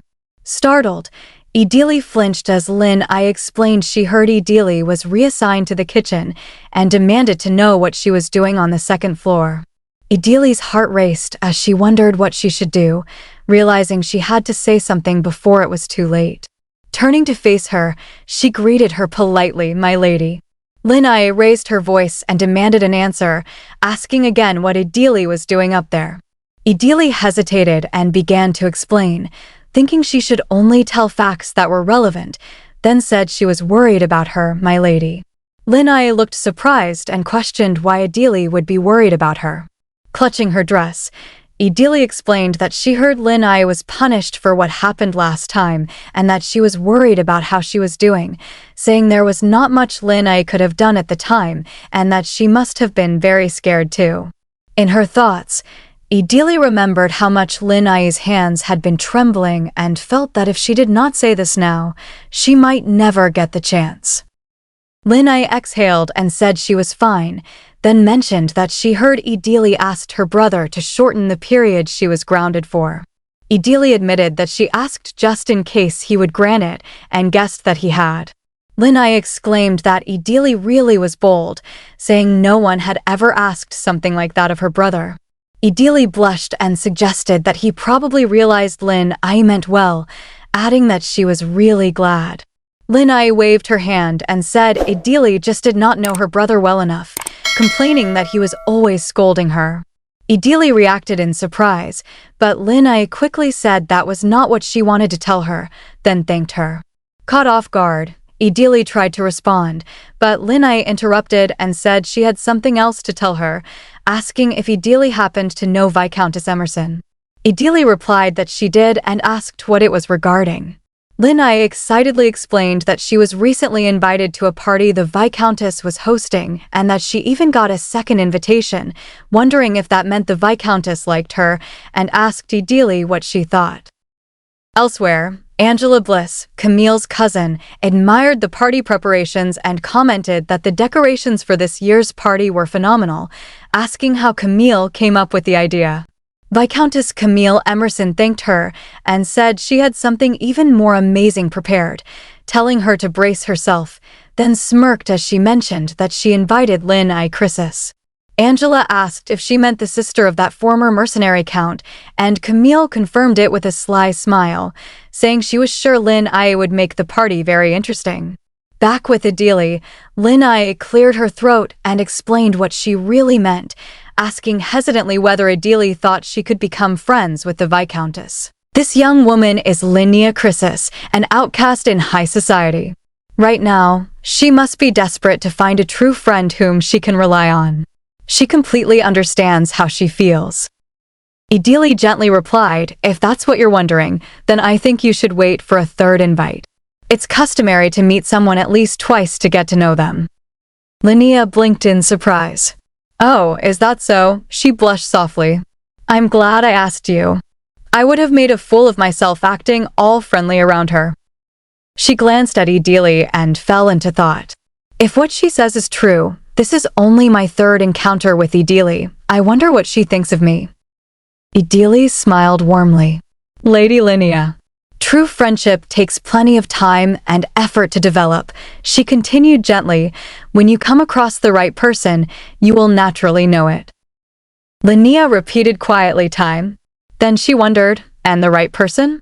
Will those things come to me too? She clenched her fist as if trying to steady her fragile heart. Okay. I see. After a pause, she dismissed her maid. Okay. You may go now, Idili. The next morning, Idili bowed slightly and whispered, then have a pleasant time, Lady Linnea. Have a safe trip. Linnea rode off in her carriage. As soon as it left, the maids began whispering among themselves. Phew, she's finally gone. Let's go back inside now. Since both Lady Linnea and Madame Bohen are out, we should relax and take it easy today. Ugh, I wish I never had to work, another maid laughed bitterly. Once they get back, Lady Linnea will lash out at us again. I wish she wouldn't go to those parties in the first place so that she won't keep doing that to us. Idili watched them quietly and thought they should really watch what they're saying. I wonder if she got dressed appropriately today. Since the previous tea party, she's learned how to fix her makeup, but I'm a little concerned that I didn't see what she was wearing today. Maybe next time, I should make some suggestions about her attire too. I hope she didn't wear the same type of clothing as before. Suddenly, she froze. I can't stop thinking about it. I really hope nothing bad happens to her. When the carriage finally returned to the palace, chaos erupted at once. Marcia shouted, "Someone get out here, now." "It's not like us going down there is going to help anyway," another voice complained. "Who cares?" "I'm just going because we get in trouble if we don't go," a maid hurried forward nervously. "We're sorry we're late. Welcome home, Lady Lynn." Linnea's voice cut through the air like a blade. "Who left this here? It's already March, so why are the winter decor still out? If anyone saw this, what would they say? And when on earth are we getting a gardener? There are flowers blooming in the other manors." Marcia panicked. "We're looking for someone as we speak. If you would please calm." "Do you not work if I'm not around?" Linnea shouted. As she stormed away, the maids mumbled bitterly, "She's lashing out at us because she felt like her house wasn't as good as the other houses. I'm so sick of this." Linnea slammed the door to her room. "Goodness gracious," one maid muttered. "And so, someone has to clean up Lady Linnea's room. Why am I here? The head housekeeper ran away. Who has the guts to go in there?" Silence fell over the servants. "What, no one? Then I'll just randomly pick someone." "No, I'll do it," Idili said calmly, raising her hand. She entered Linnea's room and quietly lifted the curtains, brushing against the floor. Linnea sat in a chair, sniffling softly. She said, "To please come again tomorrow to brighten up the party. Isn't it just so cruel? They treat me with contempt and ridicule me, and yet they never do it right at my face. It's so that I can't argue or get mad about it, to make it feel like it's all my fault." She pressed her hand against her heart. "But what bothers me more is that I can't bring myself to say anything back to them. You must be sick of me too, Idili. I'm just such a..." Idili quickly stepped forward and gently grabbed her shoulder. "My lady, it must have been a tough day for you." It was. It was just so hard." "First, you should take a bath and relax," Idili said softly. "I don't want to. If I take a bath, go to sleep and wake up again, I have to go there again. Why do they hold these parties for 3 whole days?" Idili held her trembling hands firmly. "If you don't attend the party, that will give them something to talk about too," she continued. "Being unwell won't be enough of an excuse either. No matter how tough it is, you must pretend like it's nothing and face them straight on." "Why? Why do I have to go that far?" "Then why did you accept all the invitations, instead of just turning them down up till now?" Linnea fell silent. Idili watched her carefully and thought, each time she goes, she feels humiliated and cries out in pain. Even though she can't stand it, she still attends the parties. And she does all this because, if I turn down the invitation, it might make Laszlo look bad. But even when I do attend the parties, it still makes him look bad. Her voice trembled. "I keep telling myself it'll be better next time, but when people look down on me and ridicule me, I ruin everything again. What am I supposed to do then?" Idili answered firmly, "First, you must clear your reputation and make it a clean slate again." "Stop. What? How do I do that?" "It's not that hard. I'll teach you how to do it, but first, why don't you take a bath in warm water? And we can talk about that after the bath." Meanwhile, elsewhere at the estate, Camille laughed lightly. "Angela, what did you think of Linnea Chrysis after seeing her in person? The way she was acting like a noble lady with the money her mercenary brother made was just so ridiculous." Angela replied with a smirk, "It was just like you said, Camille. She looked ridiculous." Camille chuckled.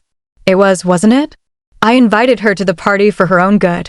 She needs to learn early on that she doesn't belong in high society." She tilted her head thoughtfully. "But I wonder if Count Chrysis will just sit back and watch. If he had any interest in his sister, would he have let her go out looking like that?" Angela replied coolly. Camille slowly waved her fan. "You'll see, Angela. After being completely humiliated today, she'll attend the party tomorrow and the day after to brighten the occasion. Linnea Chrysis is nothing more than a pawn at my party." The next morning, the carriage reached the palace once again. Lady Linnea stepped down gracefully, and a butler bowed deeply.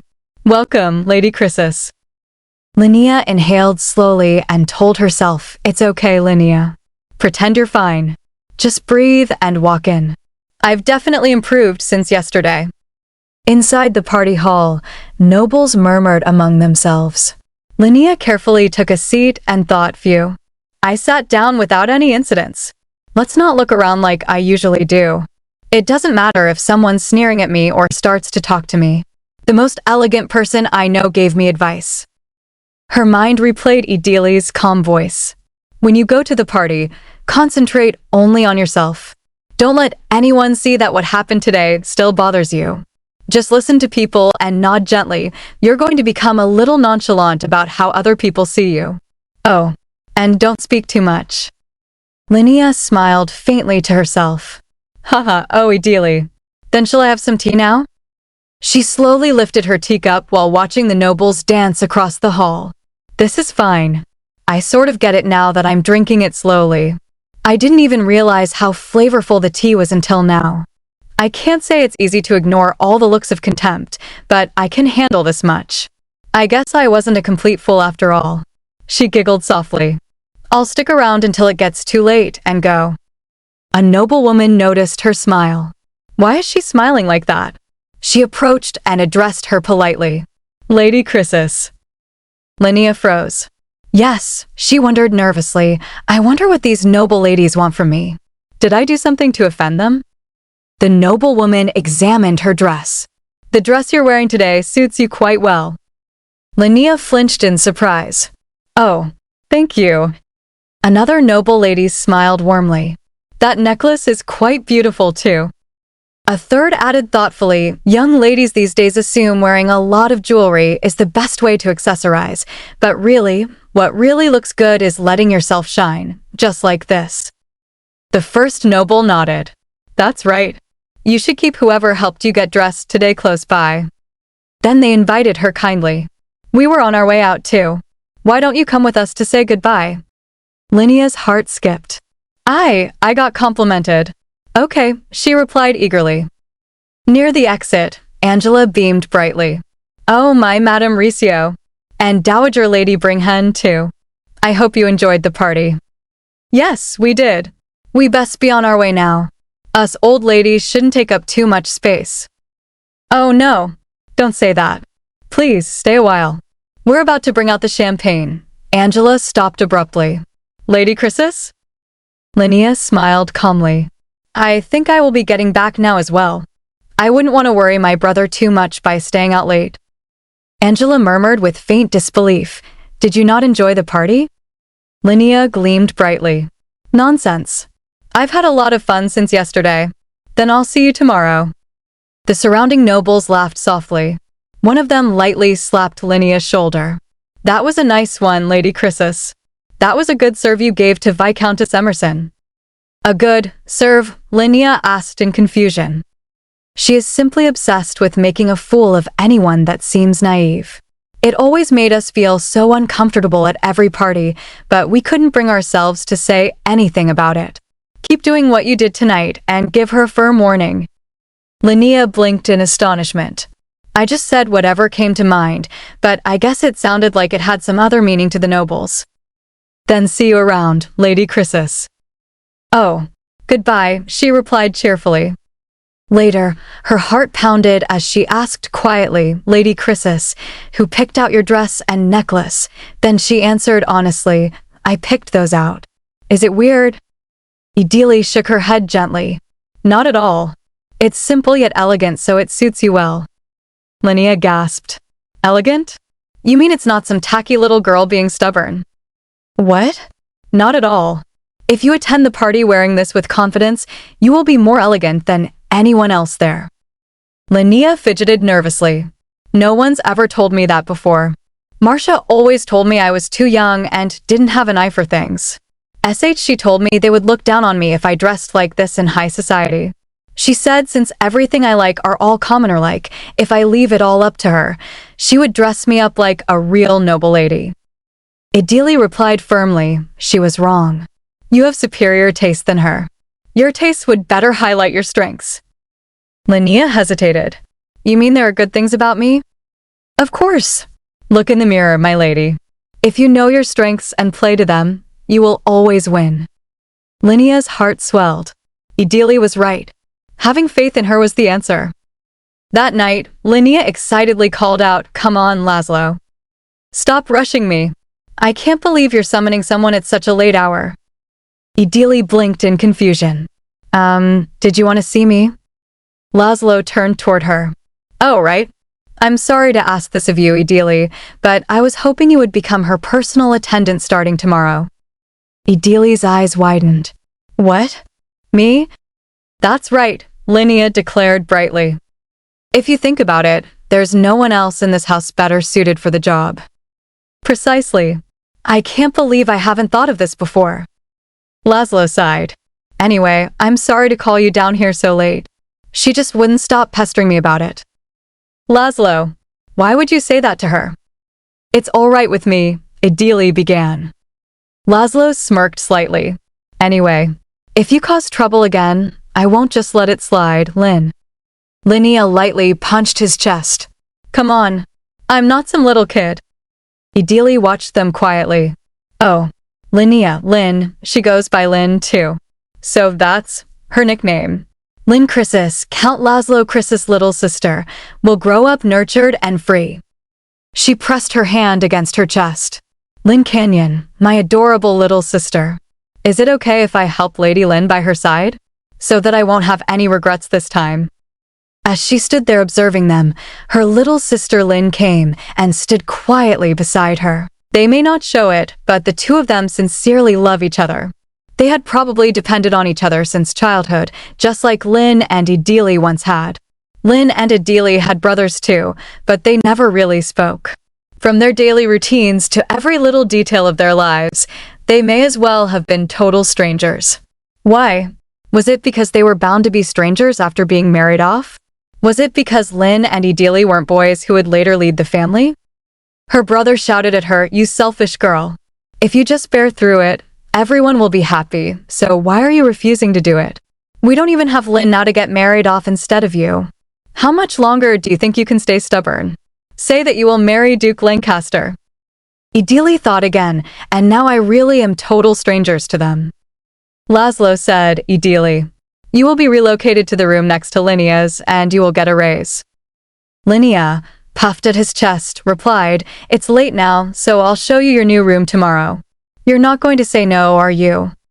Laszlo pressed Linnea's head and said nervously, Yes, because we wouldn't want to force you into it. Idili smiled as she thought, I will be living in the Chrysis Manor from now on.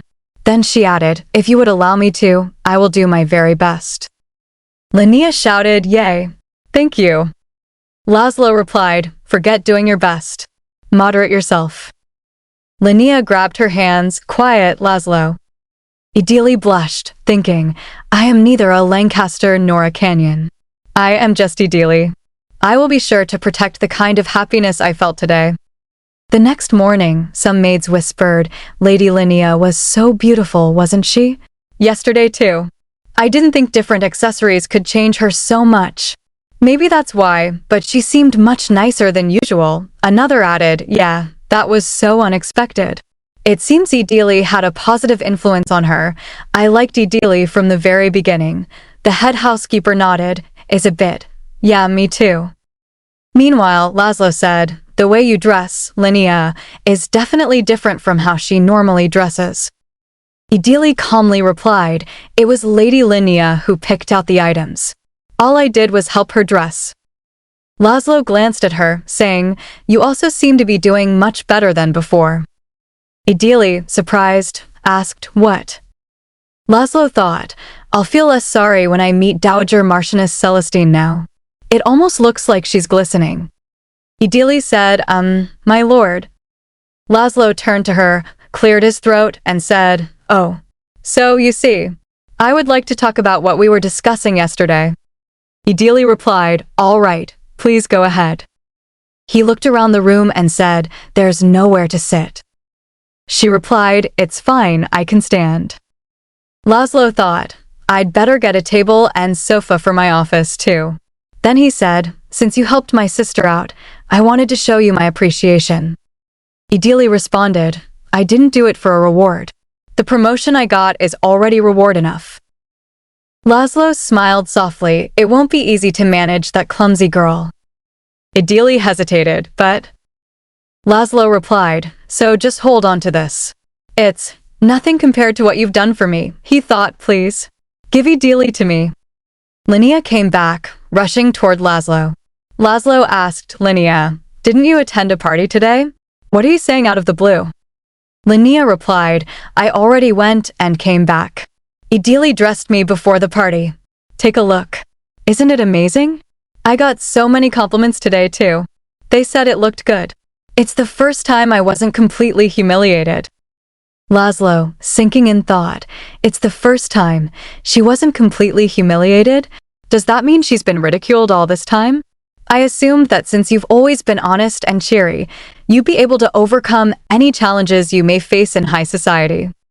Then he turned back to Idili, saying, by believing that and leaving her alone instead of helping, we could have drifted too far to ever come back. So you're a godsend to me. I would like you to accept this blank check as a reward. Idili, surprised, blank check. Laszlo proudly said, I figured you would not like a gift of my choosing, so I thought this would be better. Idili shimmered and replied calmly, I cannot accept something like this. I have no use for it either. Laszlo asked, Why not? You can go out and buy clothes or jewelry or anything else you'd like. She replied, I'm not allowed outside the estate anyway, so how would I? Laszlo froze, What? What do you mean you can't leave? Idili turned her face. Laszlo gasped and shouted, Did you think you were under house arrest because you are a prisoner of war? You're not a slave of this house. Idili nervously said, But... Laszlo shook his head. What did I say when I brought you to my estate? Idili said, That you will use me as your maid. Laszlo replied, So you are aware. I've been paying you salary just like the other maids. Have you not been getting them by chance? Idili replied, No, I've been getting them each month. Laszlo exhaled, then, won't it mean that you don't need to confine yourself to this manner? Idili blushed, You're right. Laszlo smiled, I thought you were very clever, but I guess you aren't perfect. With helping Linnea too. Laszlo thought, I know how hard it must have been to teach Linnea without being too direct. Now I realize that this house needed someone like her. Is she some sort of an angel or something? Idili cleared her throat, blushing, I appreciate it, but if you want to reward me with something, I would like to request something else other than money. Laszlo flinched, Okay. Idili tried to say, Please trust that what I tell you is the truth. Laszlo admitted, Okay, I do. So tell me whatever it is. Idili said, That was my request. If I should say something in the future, whenever it may be, I hope that you will believe me. Laszlo replied, Okay. I will be sure to believe you. Meanwhile, at night, Linnea held an invitation and looked at it with Idili, saying, Look, Idili. I was invited to another party. Idili replied with joy, Congratulations, my lady. Linnea squealed, It's all thanks to you, Idili.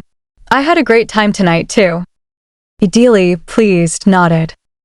Linnea went to her room and said to Idili, Your room next to mine is almost ready, so I think you can start moving your things. See you tomorrow then. I'm going to my room now. Idili bowed and replied, Okay, see you tomorrow. As Linnea reached near the door, she heard a sound. Marcia grabbed the door and opened it. Linnea flinched, What? Who is it? Marcia replied, My lady, you must have been awfully nervous without me today.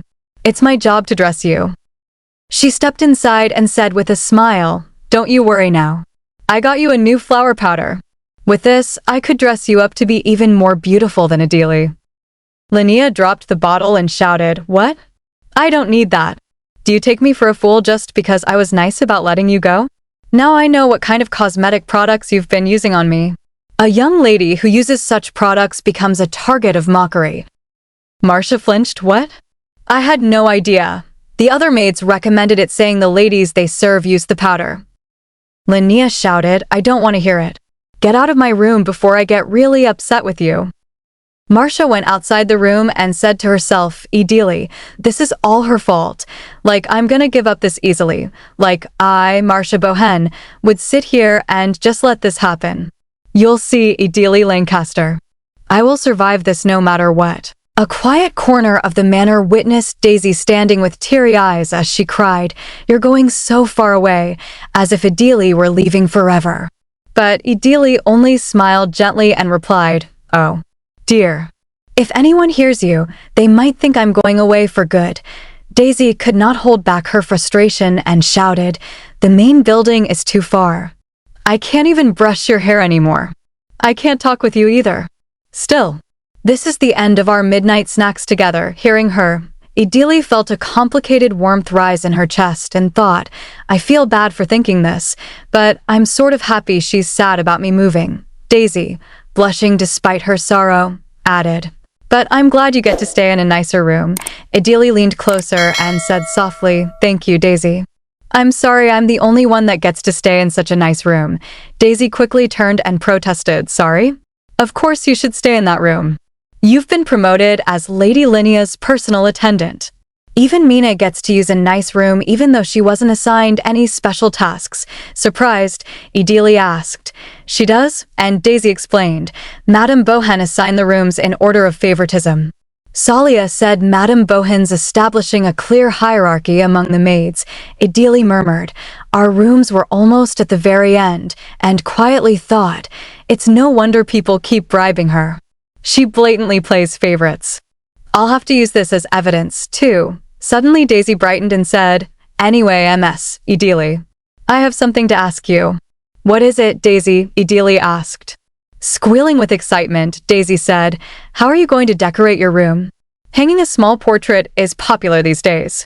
That's why the Avenue of Artists is very popular." The word decorate lingered in Ideally's mind as she thought, decorate the room? Looking back, I've never really done anything like that before, because I've always accepted what was given to me as is. Then, with a soft smile, she suggested, "Then should we go to that avenue together next weekend? We could go shopping and maybe eat something delicious, too." Startled with joy, Daisy exclaimed, "Yay." Ideally continued shyly, "Obviously, you'll have to be okay with it," but yet Daisy interrupted her eagerly, "Yes. I'd be delighted. I want to go." "Thank you, Daisy," Ideally said, and Daisy replied, "No, I'm even more grateful." Warmth filled Ideally's heart as she thought, "I'm looking forward to the weekend. I'm grateful for Daisy being so happy for me. It's been so long since I made plans with a friend. I've grown much closer to Lady Linnea, too. Oh, how I would love to spend every day like this." But peace in the Duchess in Ruins Manor never lasted long. Later, Lady Linnea rummaged through her belongings in frustration, muttering, "Come on." "Where did it go?" Ideally approached and asked, "Are you looking for something?" Linnea replied, "The pearl hairpin. I wanted to wear it today, but I don't see it." Tilting her head, Ideally said, "If that's what you're looking for, it should probably be in the black jewelry box with the other pearls." Linnea frowned. "That's what I thought, too, but it's not here." "Maybe I misplaced it somewhere," Ideally offered. "May. I'll check the other jewelry boxes to see if it got mixed in somewhere else." "Let's look together, thank you," Linnea answered calmly. Yet when Ideally opened another box, she froze. "Huh? Why are there a few pieces missing?" Disbelief clouded Linnea's face. "I'm not the only one who feels that way, right? I'm sure there were other earrings and a gold necklaces, too." Clenching her teeth, she continued, "If it's just one hair clip, I may have accidentally misplaced it, but this is definitely someone stealing my jewelry." Anger flared as she ordered, "Call everyone in right now." The maids gathered in the lobby, tension spreading like wildfire. "This way, my lady," Ideally guided her. Marcia stepped forward and declared loudly, "My lady. I have gathered all the maids here just as you ordered, my lady. Someone's been stealing from your room? Everyone, cooperate in finding the thief." Linnea asked coldly, "Which maids come to my room?" Marcia pointed. "These 3 maids take turns to clean your room. Aside from them, it's just me and Ideally over there." With a sigh, Linnea commanded, "Search the maids' rooms thoroughly." "You are no exception to the search, Marcia, so take someone with you, too." Marcia chuckled, "Yes, my lady. Since the other maids could be hiding the jewelry for their friends, I think we should search everyone's rooms." "Okay, come with me," Linnea ordered. Quietly, Ideally whispered, "My lady, even if you search everyone's rooms, I doubt you'll find anything. And there's a chance, I know.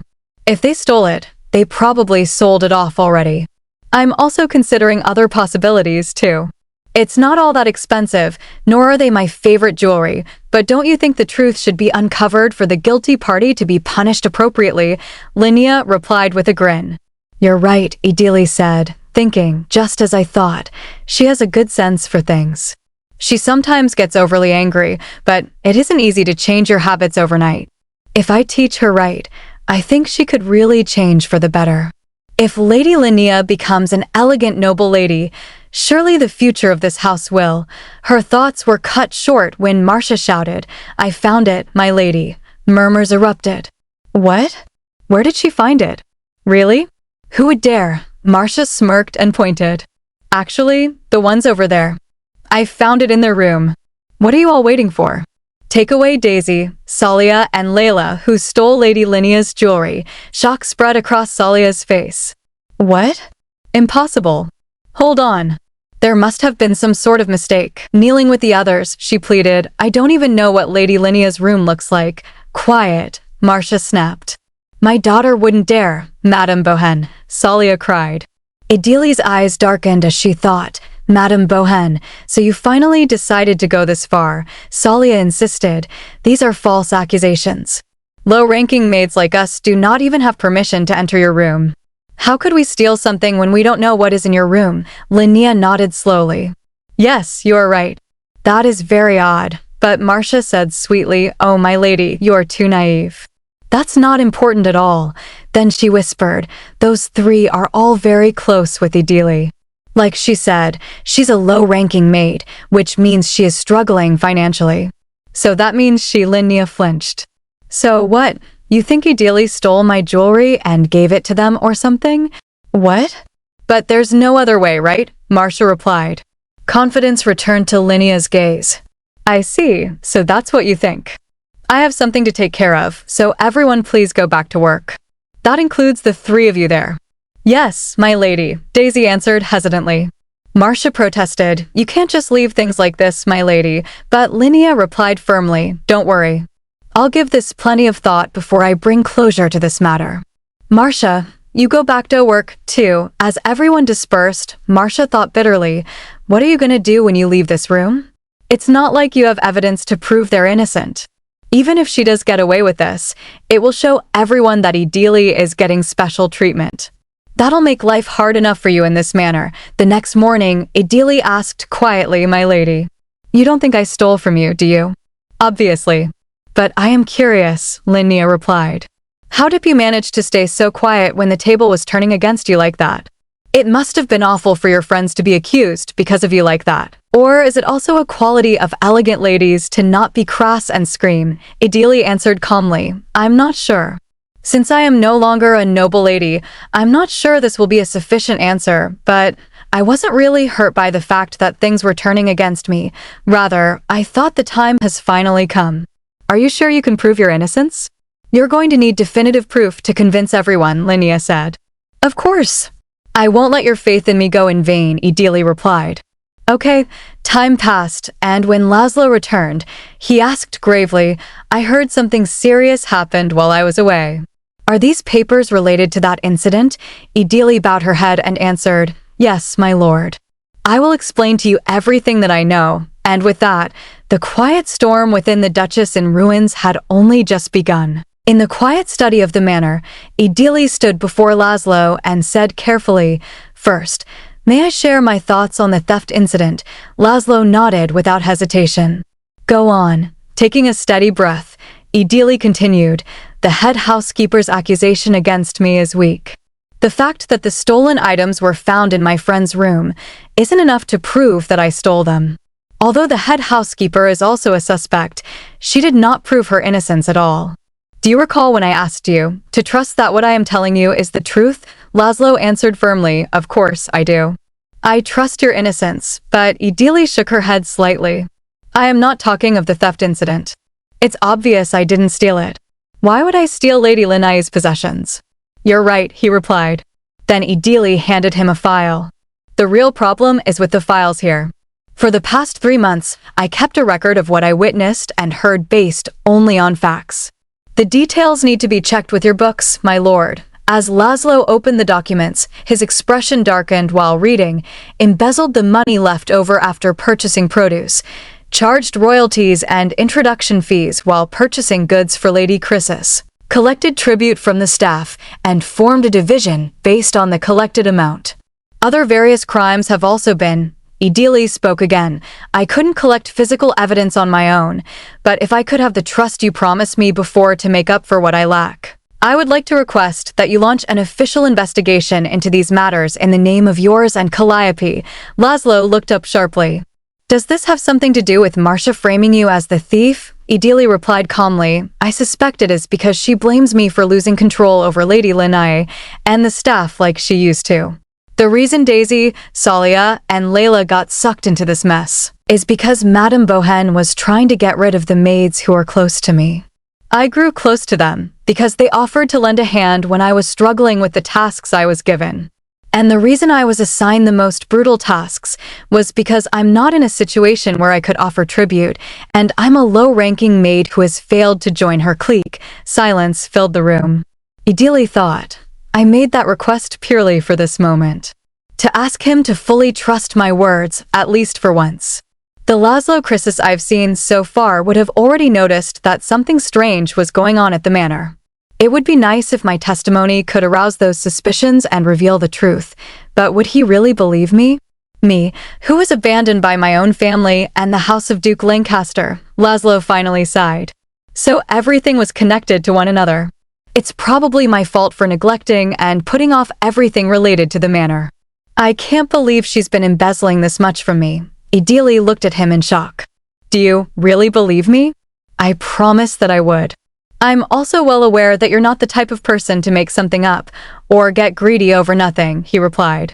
Inwardly, Laszlo admitted, I had neither the time nor the mind to oversee the estate, but it's my fault for blindly trusting the head maid just because she's experienced. And Idili helped me realize these mistakes. Idili blushed softly.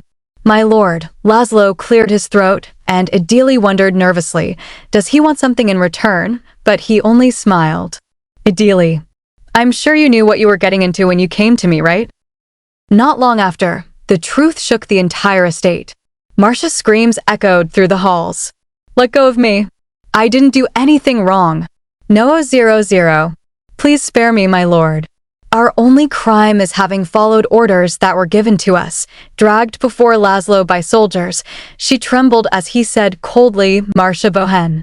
CONFES, what, and how you have embezzled from my house. It wasn't embezzlement. I have done nothing wrong. This is complete nonsense. I only did it because she cried, but Laszlo interrupted. They've already confessed everything. Isn't that right, Nathan? Nathan stepped forward. That's right. Let's see here. According to Marcia Bohen's ledger I found, she purchased the lowest grade produce, but lied and said they were highest quality goods.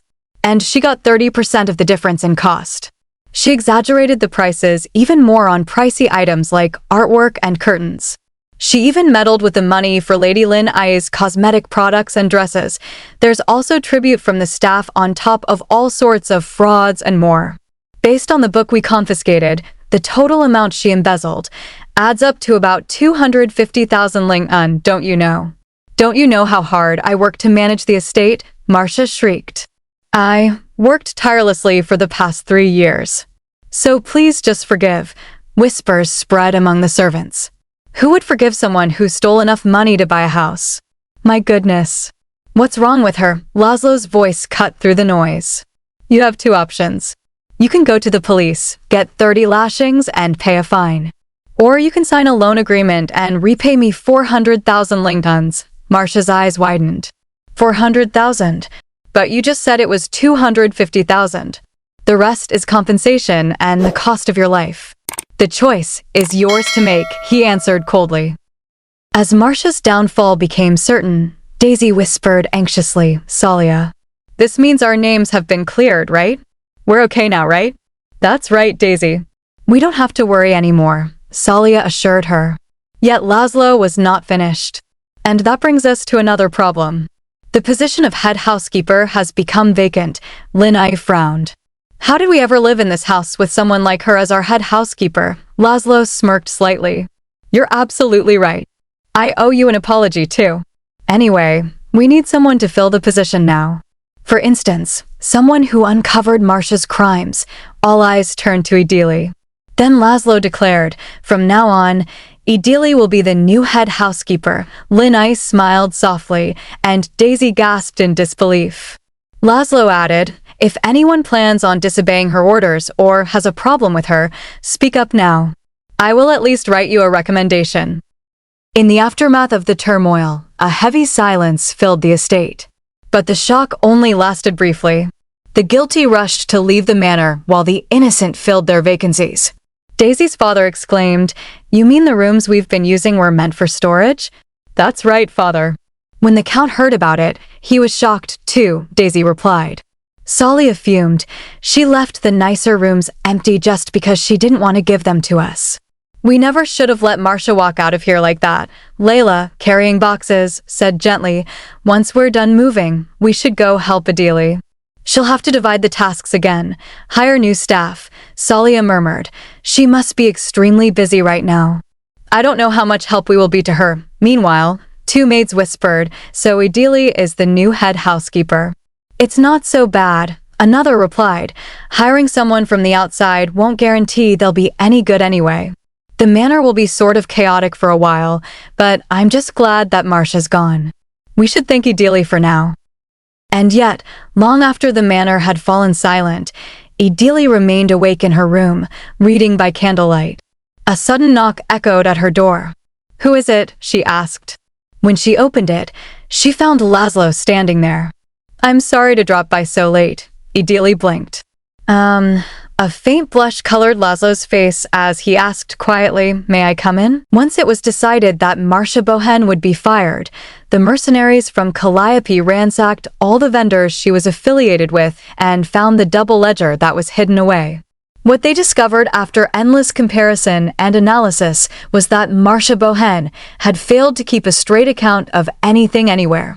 Meanwhile, Adili sat with a book in her hands, grabbing her head as she muttered, "I'm getting a headache. At this point, I might as well start everything from scratch.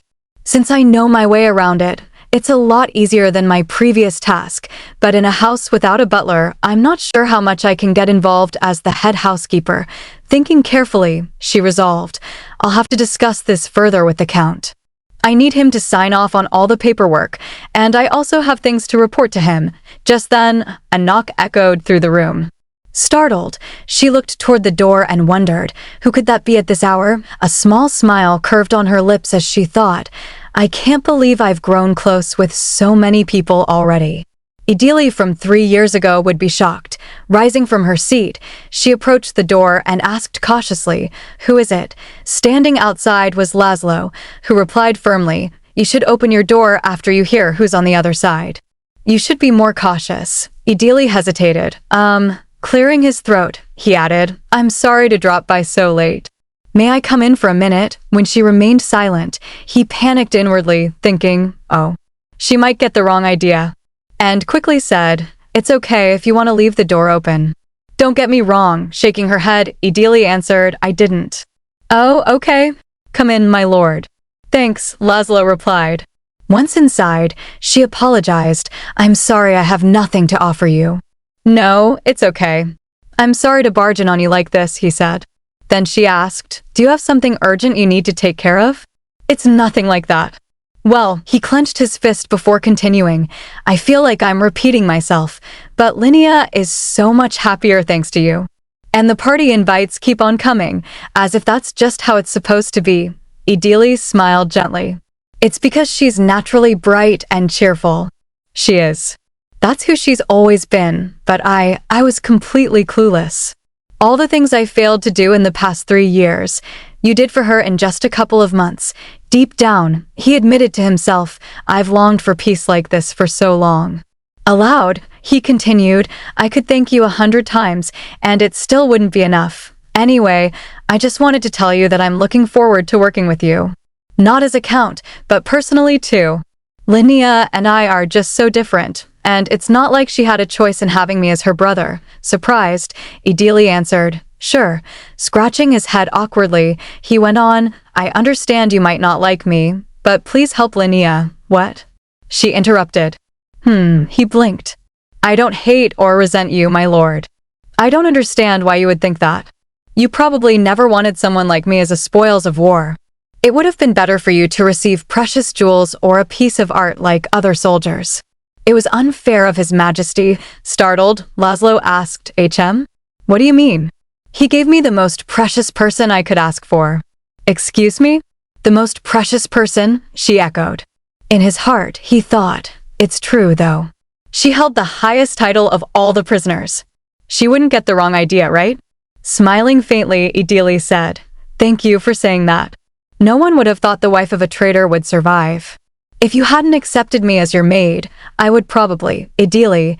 He cut in gently. "I know things are still tough right now, but one day, things will surely get better. So from now on, don't ever think about taking your life. All right, if you live your life like you do now, one day, she repeated with teary eyes. Inside, he pleaded, "Don't cry, Idili. Hide your true self and your feelings, like you've always done. If you let your weakness show." But she could not hold back anymore. Tears streamed down as she confessed, "All I want is a normal life. I'm sorry." "I don't really know why I'm crying." Taking a handkerchief from his pocket, he handed it to her and said softly, "It's okay if you want to cry some more." Being normal must have been the most difficult thing for you, she thought. He's already seen me at my lowest countless times. What difference does it make if I cry again? Warmth seeped from the handkerchief he offered. After he left, she lay on her bed, sniffling. I really wanted to live a normal life. An average family. Typical romance and friendship. That was the hardest thing for me to get, and the most out of reach. Suddenly, her eyes widened. Handkerchief. I'll wash it and return it to him tomorrow. The next morning, she woke up murmuring, "I'm hungry. I slept like a baby. I cried so much I'm hungry. Let's get ready and go eat. I have a lot to take care of starting today." After dressing, she went to the lobby and addressed the maids. "I have reassigned the tasks according to the preferences you all shared. Things will be tough until we employ new staff, but please think of this as a new beginning and do your best." "Yes, ma'am," a maid replied. Idili then announced, "And Lady Linnea would like to say a word to you all." Clearing her throat, Linnea stepped forward. "It was my responsibility to maintain the House of Chrysis. I'll admit that I was anxious from the pressure that came with my responsibilities. And although Marcia has been manipulating me all this time, I am sorry I made things hard for you all. My goal is to run the Chrysis estate with honor and dignity. Idili will be there to support us when we need it, so I look forward to working with you all. And you three over there, I'm sorry I couldn't prove your innocence sooner," Salia answered loudly. "It's all right, my lady," the other maids beamed. "We're just glad to be able to stay at the House of Chrysis. And thank you for the new rooms, my lady. The fruits from the new vendors are delicious." Smiling brightly, Linnea replied, "Really? That's great. Once again, I look forward to working with you all." Thus, the House of Count Chrysis began anew. After a series of busy days, the day Idili had promised Daisy finally arrived. They had so much to take care of that they were not able to get a day off sooner, but she was glad she kept their promise. Salia had even lent her clothes. "Let's go, Ms. Idili," Daisy chirped excitedly. It seemed nobles came here too. She had said this place was very popular.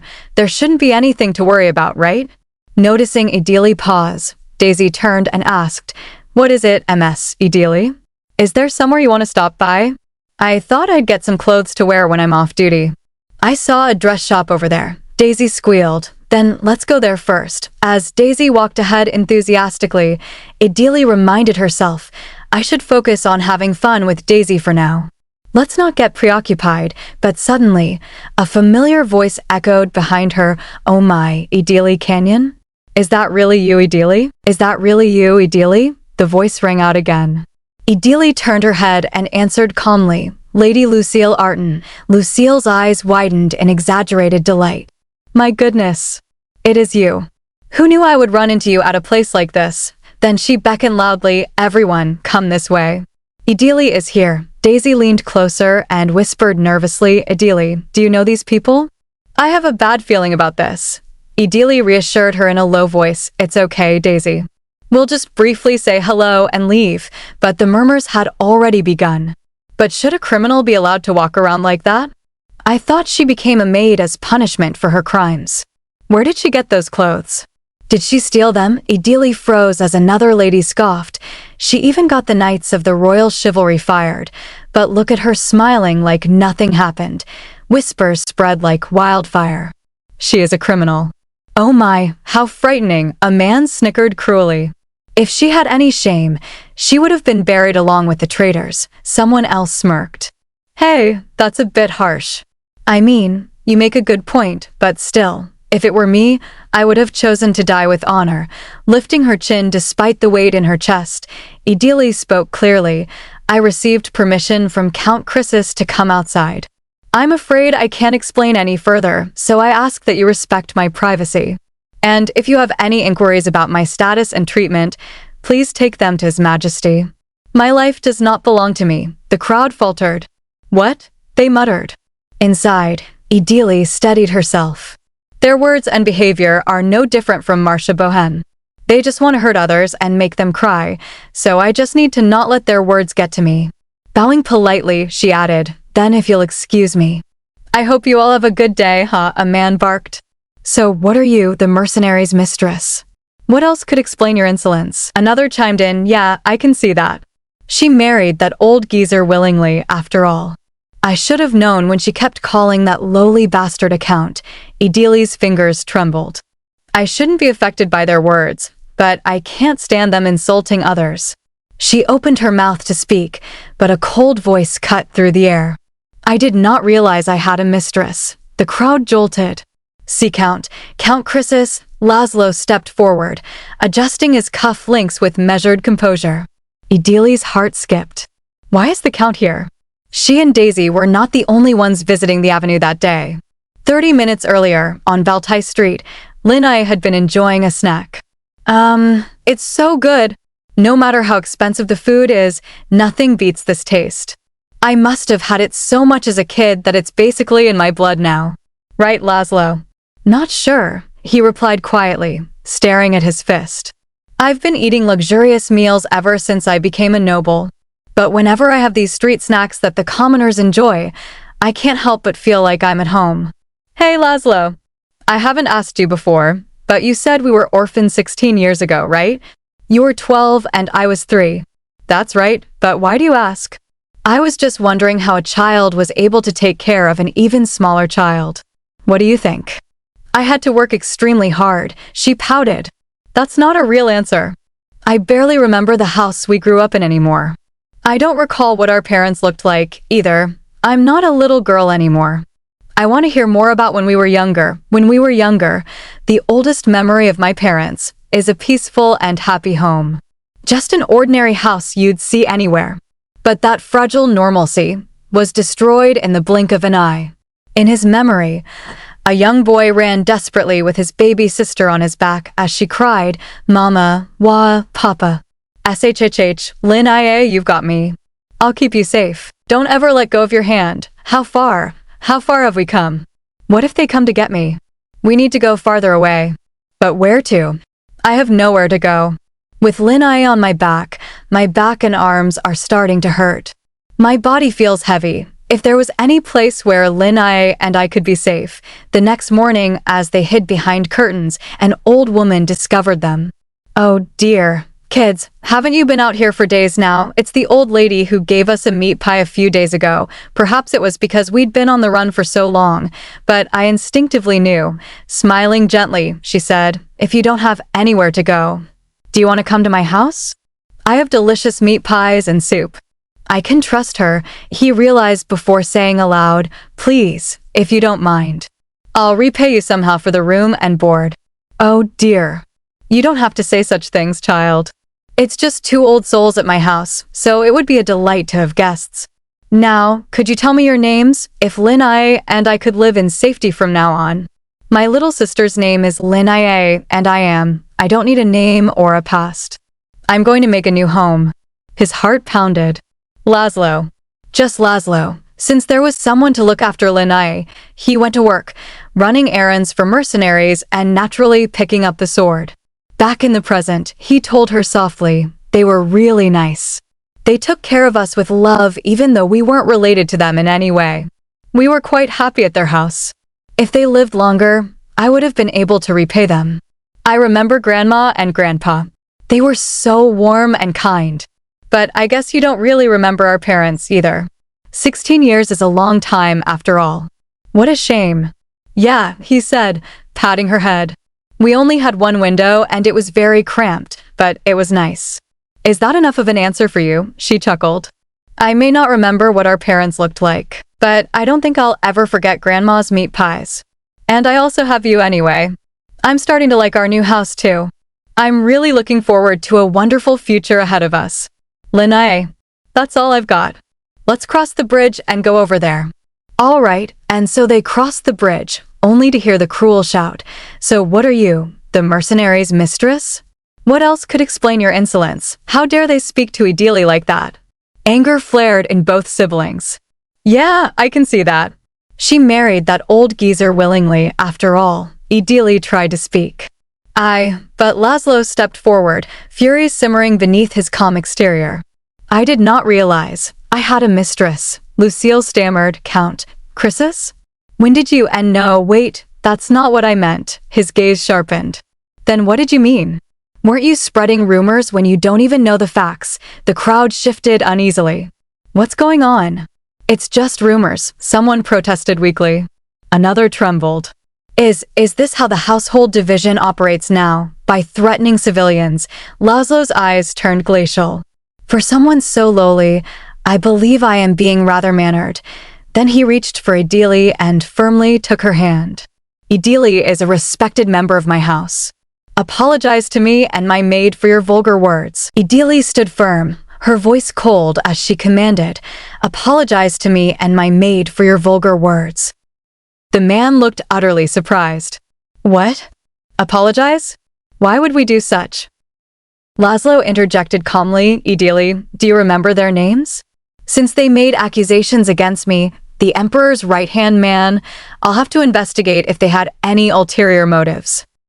Idili startled slightly. Of course. From the right, it's Lissel. The man quickly interrupted. Wait, I am truly sorry, my lord. I promise it won't happen again. Laszlo replied with measured authority. Since I don't intend to push this matter any further, I'll accept your apology. However, I cannot speak for Idili, as she may not feel the same. The man and Lissel bowed deeply. The man said, Please accept our apologies. Lissel added, We're truly sorry, Idili. Please forgive us. Idili nodded, then said softly, I'll accept your apology. They thanked her sincerely, saying, Thank you, Idili. Then they rushed off, adding, Then please excuse us. Lady Linnea watched them leave, muttering under her breath, They think they're noblemen and ladies after all that? What a joke! Idili was surprised. Lady Linnea, you are here, too? Meanwhile, Daisy's father grabbed Daisy's hand gently. I'm the coachman for the Count, remember? You're not hurt, are you? Daisy looked up, startled. Dad, what are you doing here? Linnea turned to Idili, a hint of amusement in her eyes. I came out with Laszlo. What were you doing here, Idili? Idili replied, I came out with Daisy to get my portrait done, but then I ran into someone I know. Linnea raised an eyebrow. You came to get your portrait done here? Daisy turned back, recognizing her. It's Lady Linnea. Idili smiled faintly. I heard there's an avenue of artists around here who can draw quick portraits for a cheap price. Laszlo and Linnea spoke almost in unison, Idili continued, Then if you'll excuse us, my lady. Linnea grabbed the edge of her dress. Wait, Idili. I want a portrait of me and Laszlo, too. Laszlo hesitated. What? All of a sudden. Linnea drooped slightly, her voice softening. I'm not just saying it for no reason. You're always out in battles. Who knows when you'll end up leaving me? I want a portrait with you so I can at least remember you. Laszlo flinched slightly. She continued, I don't want to forget any more loved ones. Laszlo thought quietly to himself, it's natural for a family member to have such concerns.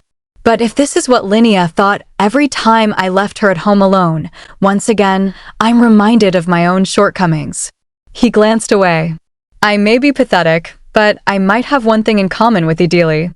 Leading an ordinary life is the most difficult thing for us. He exhaled and nodded his head. You're right, Linnea. Let's go. You too, Idili. Linnea squealed with delight. Really? Let's go, Idili. Daisy's father added, We should go too, Daisy. Daisy was shocked. She thought she was too far away to hear the beginning of this conversation. But what about my fun day off with Idili? I can't believe I have to spend it with my employers.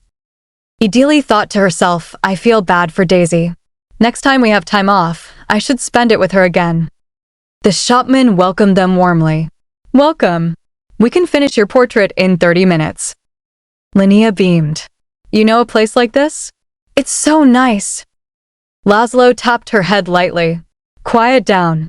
Normally, it takes more than a month to get a proper portrait for nobles, but I heard this place gets it done more quickly since they use pastels.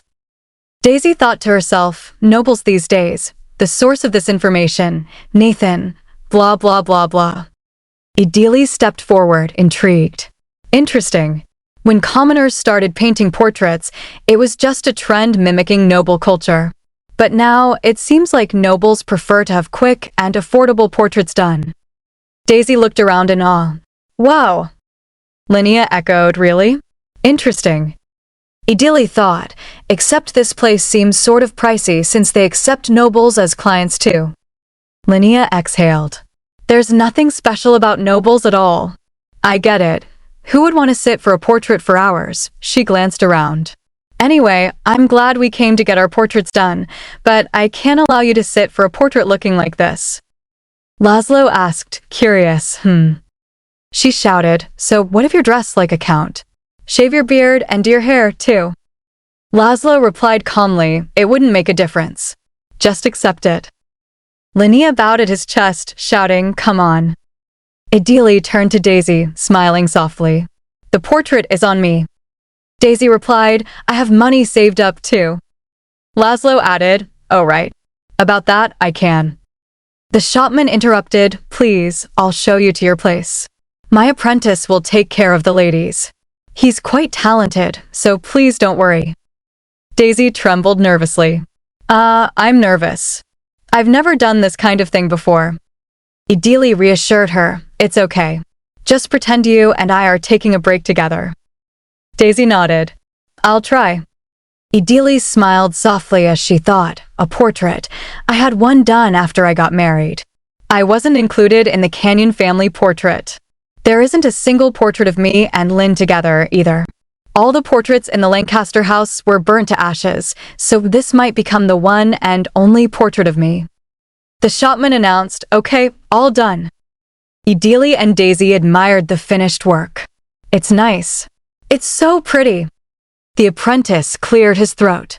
Ahem, you two are the maids at the house of the gentleman you came in with, right? It's a shame to waste away such beauty. Why don't you try being a singer or an actor? If you'd like, I can introduce you to a theater troupe. Idili smiled softly. I'll have to decline. I'm quite happy with my life now. The apprentice chuckled. With a face like that, just standing there will be enough to sell tickets. It's a great opportunity. You should really think about it. Laszlo grabbed him by the shoulder. Hey, if you're done, why don't you draw one for me too? The apprentice was shocked. What? Who? Laszlo said loudly, Marco. Get a portrait with your daughter. Daisy's dad and Count Chrissus's coachman, Marco Moulton, asked nervously, me sir? Laszlo replied, you're here with your daughter, so you might as well. I'll pay for it, so don't worry about the price. Marco beamed. Thank you, my lord. Laszlo turned to the apprentice. Painter. I'd like you to draw another one too. Draw one of her alone. Idili tilted her head. Another portrait for me? The apprentice explained, Dowager Marchioness Barbara Celestine wants to know how you're doing. I'm sure you'll get to see her soon, but I thought I would send her a portrait first. Idili smiled warmly. That's very thoughtful of you, my lord. Thank you. Laszlo added, I should be grateful that I was able to make a connection with the house of Marquise Celestine thanks to you. She thought, I didn't even think about meeting Barbara again. I thought I was already happy as it is. I can't believe I could hope for an even better life than this. Today has turned out to be so wonderful. Laszlo asked politely, if it's all right with you, why don't you take the carriage with us? Idili replied, it's okay. We still have something to take care of. Laszlo nodded. I understand. You need your free time too. Linnea smiled softly. We'll be going now then. See you back at home, Idili. Have a safe trip back home. Idili turned to Daisy. Then should we go back to the stores? Daisy smiled softly. Okay. Laszlo shook his head, reflecting on the day. That was an unexpectedly long day. I'm glad I got a portrait with Linnea. Not to mention a gift for Marco, who's always been so loyal. And Idili's portrait should be sent to Dowager Marchioness Barbara Celestine. Idili picked up the portrait, staring at it thoughtfully. But now that I'm about to send it, should I keep it for now? It's not like I told her I'd be sending Idili's portrait, so it would come as a surprise. Yes, that's right. Next time, when I get a chance, I'll tell her first. The eventful holiday came to an end, and the new employees that Nathan found finally arrived. Idili said cheerfully, now then. Shall we begin? Let's empty the closet so we can fill it with new clothes. Layla replied, yes, head housekeeper. With a heavier workload as the new head housekeeper, Idili realized they needed someone to be Lady Linnea's new personal attendant. She first approached Salia and Layla. Layla politely declined, thank you for the offer, but we'll pass. Salia added, not only is it work we're not familiar with, a lot of the more experienced maids quit. We would much rather help the incoming maids adjust to this house. They spoke in unison, but we'll gladly help with anything we can. We'll be there if you need anything. Idili chuckled softly. Thank you for the support. And thus, she chose 2 maids suitable for the job from the pool of all the maids, along with one more maid who seemed perfect for the position. Idili instructed, okay then. Let's separate the items we're going to sell off and items we're throwing away. A maid replied promptly, yes, ma'am. Daisy hesitated, raising her hand. But do you really think I could distinguish the 2 apart? Idili reassured her, I'll help out too, so don't worry. Linnea smiled warmly. Okay, let's get started then. First, let's pick out the clothes that don't suit me. Idili thought to herself, I'm sure Daisy will do a fine job. Daisy clenched her fist with determination. Okay, I'll try my best. Idili reflected, Lady Linnea will face a wide variety of people from now on. Daisy's kindness will help her develop her character. Daisy looked at Linnea. Should I throw this one away too? Linnea replied, I'm not really sure. What do you think? Should I ask the head maid? Idili thought, Daisy's always worked around people who are relatively older than her, too. I really hope this opportunity helps them grow beyond their social ranks and bring out the best in each other. Linnea smiled brightly. Idili, what do you think about this gown? Idili replied thoughtfully, I think you could get this one altered. Linnea grinned. You think so too, right? Idili nodded. Okay.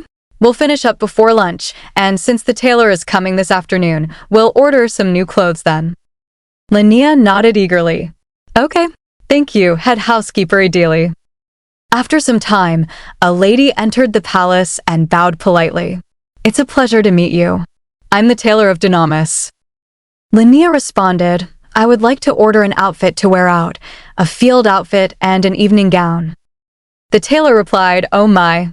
If you would please choose the designs from the catalog, I will measure you right away. Idili smiled, my lady, would it be fine for me to assist? Linnea chuckled. Of course, what should I look at first? I don't think the order really matters. The tailor titled her head, thinking, HM? So it's true what they say about her. She's so dependent on the head housekeeper that she can't do anything on her own. I bet I could sell the outfits at a high price. Linnea held a design book. This dress seems nice. The tailor suggested, my lady, why don't you take a look at this one instead? What do you think about this design? It's our newest addition to our collection and is very popular among the young ladies your age. Linnea glanced carefully. Idili said gently, it's very unique. I think the dress the lady chose will go well with her eyes. The tailor frowned slightly. But that dress might be a little plain. This summer, a cool and refreshing dress like this will be more popular. Idili thought to herself, seems like the tailor is trying to pass off some dead stock. How should I take care of this? The tailor suggested, or how about a white muslin dress instead? Linnea closed the book and smiled softly. There's no need. I'll just order that one dress I picked out. The tailor was taken aback. Excuse me? I thought you said 3 gowns. Linnea replied calmly, I think I'll take my time with the other 2. What is it? Did I upset you? Or, are you not happy with the dress I chose? Do I have such bad taste? The tailor flinched. Haha, of course not. Then should we get you measured? Ideally thought to herself, she's able to handle things on her own now. She's quickly regaining her confidence. As long as she keeps this up, she'll do great. I'll make sure that she can live up to the honor of her position. I'll make sure she could discern good people just like she can pick out quality products. I'll teach her one at a time. Linnea smiled. Okay then. Let me pay for these products. Thank you for buying them at a good price. I have a lot of cosmetic products I don't need. Linnea just made her first successful second-hand sale. The merchant said kindly, it's no trouble at all. You purchased many of my new products, so I'm happy to offer something in return. Linnea tapped at a piece of clothing. Before you go, I'd like to buy this too. The merchant replied, yes, my lady. I'll get going after this then. Linnea turned toward Ideally. This is for you, Ideally. Ideally asked, but why? I thought you bought it for yourself. Linnea replied warmly, this is for someone who works hard like you. Ideally smiled softly. My lady, that merchant is quite chatty and well-connected in town. If he spreads the story, I'm sure it'll reflect well on you, my lady. Linnea was startled. Really? I wasn't exactly doing it on purpose, though. The merchant thought, Lady Linnea takes good care of her staff and treats merchants well, too.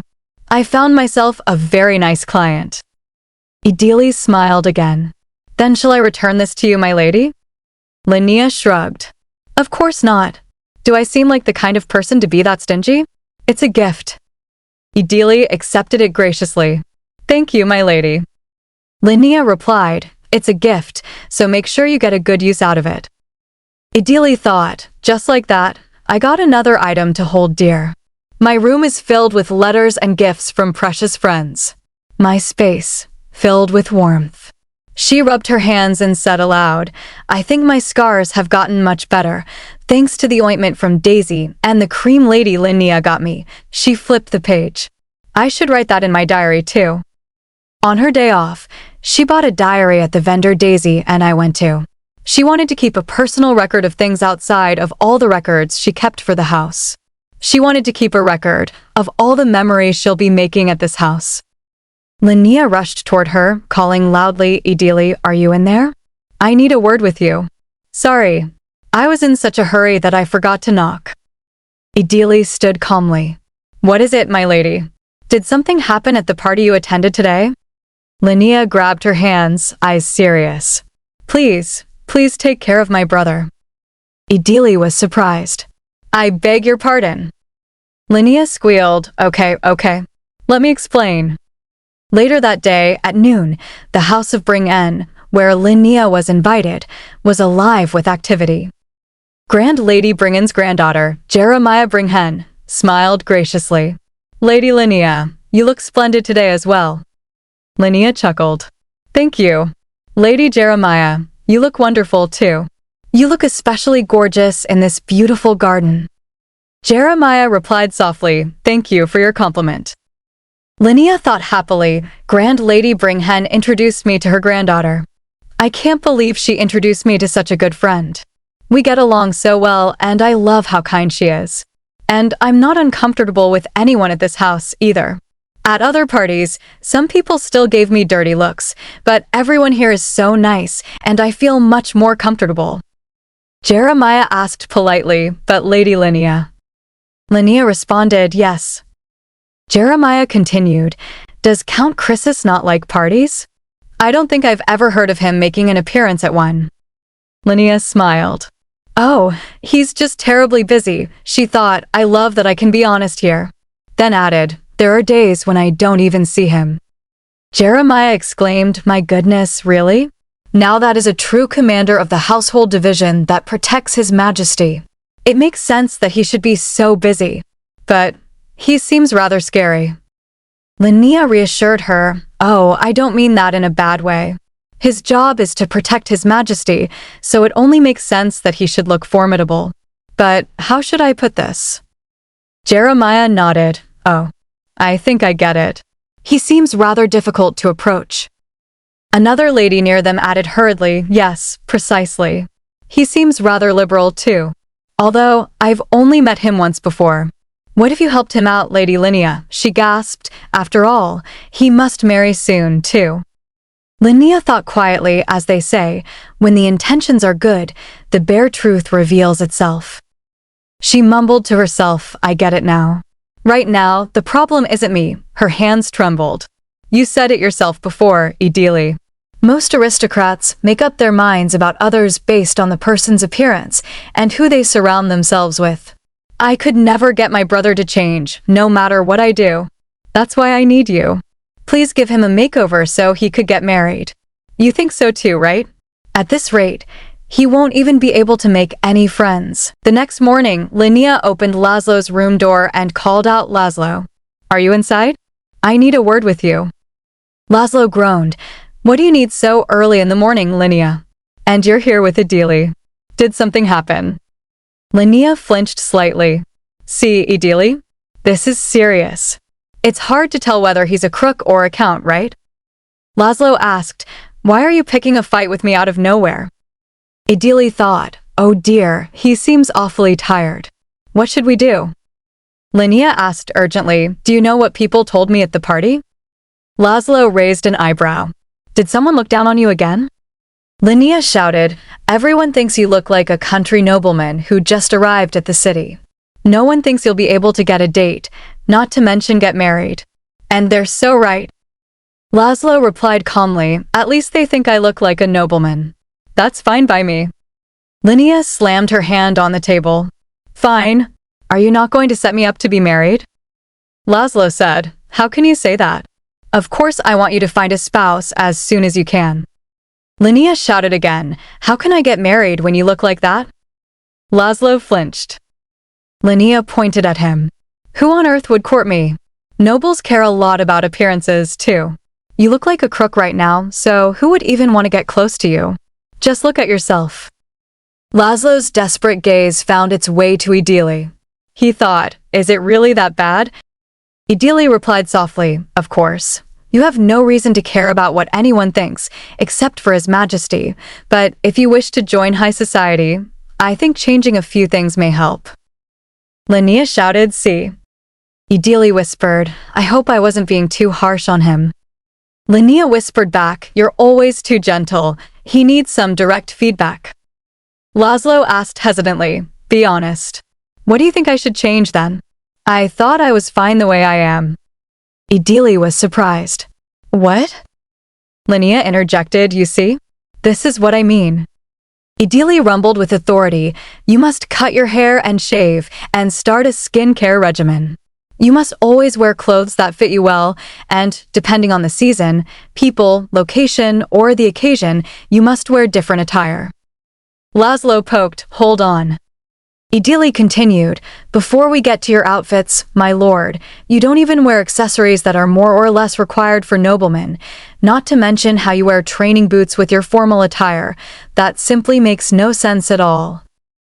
Laszlo interrupted, wait, Idili. Idili gasped. Linnea applauded. She's right. Laszlo sighed. Okay, I get it. Idili said apologetically, I am so sorry, I spoke out of place. Laszlo replied calmly, it's okay. I really just didn't know. Idili explained gently, it's only natural for you not to be familiar with such rules of high society. Whether you will abide by these rules is up to you. No one can force it on you, but you may want to reconsider if you care about the honor and prestige as a nobleman. Linnea asked, my lord Count Chrysis? Idili flinched slightly, thinking, I don't think I've ever heard. Linnea sounds so angry. Laszlo flinched. Linnea smiled and said firmly, my lord. If you don't intend to give up your title as count, shave that beard and join high society. She glared, don't you get time off in a few days? Let's give you a complete makeover from head to toe. Laszlo mumbled, a complete make, what? Linnea roared, be more sweet when you respond. You see what I mean, Idili? I know he's a handful, but please take him on and transform him. Laszlo replied, okay, I got it, so stop.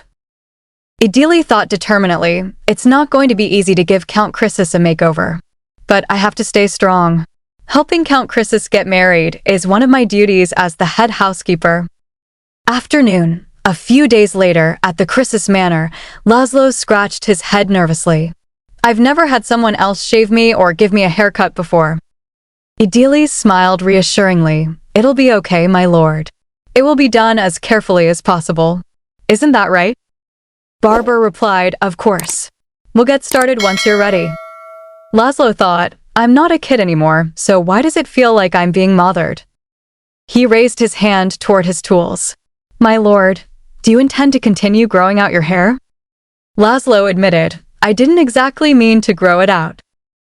Barber asked, then shall I cut it short? Laszlo hesitated. I'm not sure, I've never had short hair before, either. Idili instructed Barber, he'll cut it short. Please leave his bangs to be about this long and cut the back of his hair short. And please trim the sideburns as well so they're neat. Laszlo's heart pounded. Barber asked, what about his beard? Idili replied firmly, please shave it off clean. Barber began shaving. Okay, finished. You must be quite sore from sitting still for so long, my lord. Laszlo looked at himself. You're the one who did all the work. Idili smiled. To think you've been hiding such a handsome face all this time. I think you'll be receiving some love letters soon, my lord. Laszlo chuckled nervously. Well, do you like it? He looked at himself in the mirror. This is me. Idili's heart raced as she thought, I knew he would look charming, but I didn't expect him to look this good after just a shave and a haircut. Linnea squealed, I knew we could trust the barber Idili recommended. Laszlo asked, are you that pleased? Linnea giggled, now it's a matter of time before people start making marriage proposals to you. Laszlo replied, don't get ahead of yourself. Idili was dazzled, and Laszlo blushed. Idili cleared her throat. You've always been handsome, my lord, but you look much better now. Laszlo thought in shock, me, handsome? Idili said, I will continue to assist you to the best of my abilities. Laszlo awkwardly said, oh yeah, please do. Idili added, now then. Shall we move on to your skincare? Laszlo was surprised. Huh? Linnea squealed, yes, let's go. Let's make you lovely. Beautiful. Meanwhile, a man entered and laughed. Who made you look like this? Is there someone you want to impress? I can't even breathe. Laszlo slammed the table. Why is that the first thing you jump to? He explained, that's usually the reason someone is stubborn as you would change like this. Laszlo turned to Linnea. It was Linnea. So quiet down already. The man shrugged, and since when did you do everything Lady Linnea tells you to do? Laszlo admitted, you're right. Thus far, I've lived my life doing whatever I wanted, making it difficult for Linnea. I only did what I should have done ages ago. The man looked shocked. Someone knocked at the door. The man asked, who is it, Dash? Laszlo said, come in. The man was surprised. How could you let them in without even asking who it is, huh? Idili entered holding a paper. I was unaware you were still attending business. I will return later, my lord. Laszlo replied, don't mind him. What did you need from me? Idili approached. I'm planning on purchasing formal men's attire and accessories. Laszlo nodded. I'm sure you're very well prepared. Proceed as you see fit. Idili smiled softly. Yes, my lord. Then I will be taking my leave. Laszlo thanked her, okay. Thank you. The man looked at them and thought, look, Commander. This is the first time I've seen you smile like that. Now I get it. This is her doing. Idili walked back, thinking, I hope it suits him well. Is this a good thing or a bad thing? Thank you so much for watching. I hope this romantic journey made your heart flutter just like mine. If you enjoyed this recap, don't forget to like the video, subscribe to the channel, and turn on the bell so you never miss another love-filled episode. And don't forget to leave a comment sharing your thoughts. I love reading what you think about the story. Your support means the world. See you in the next romantic adventure.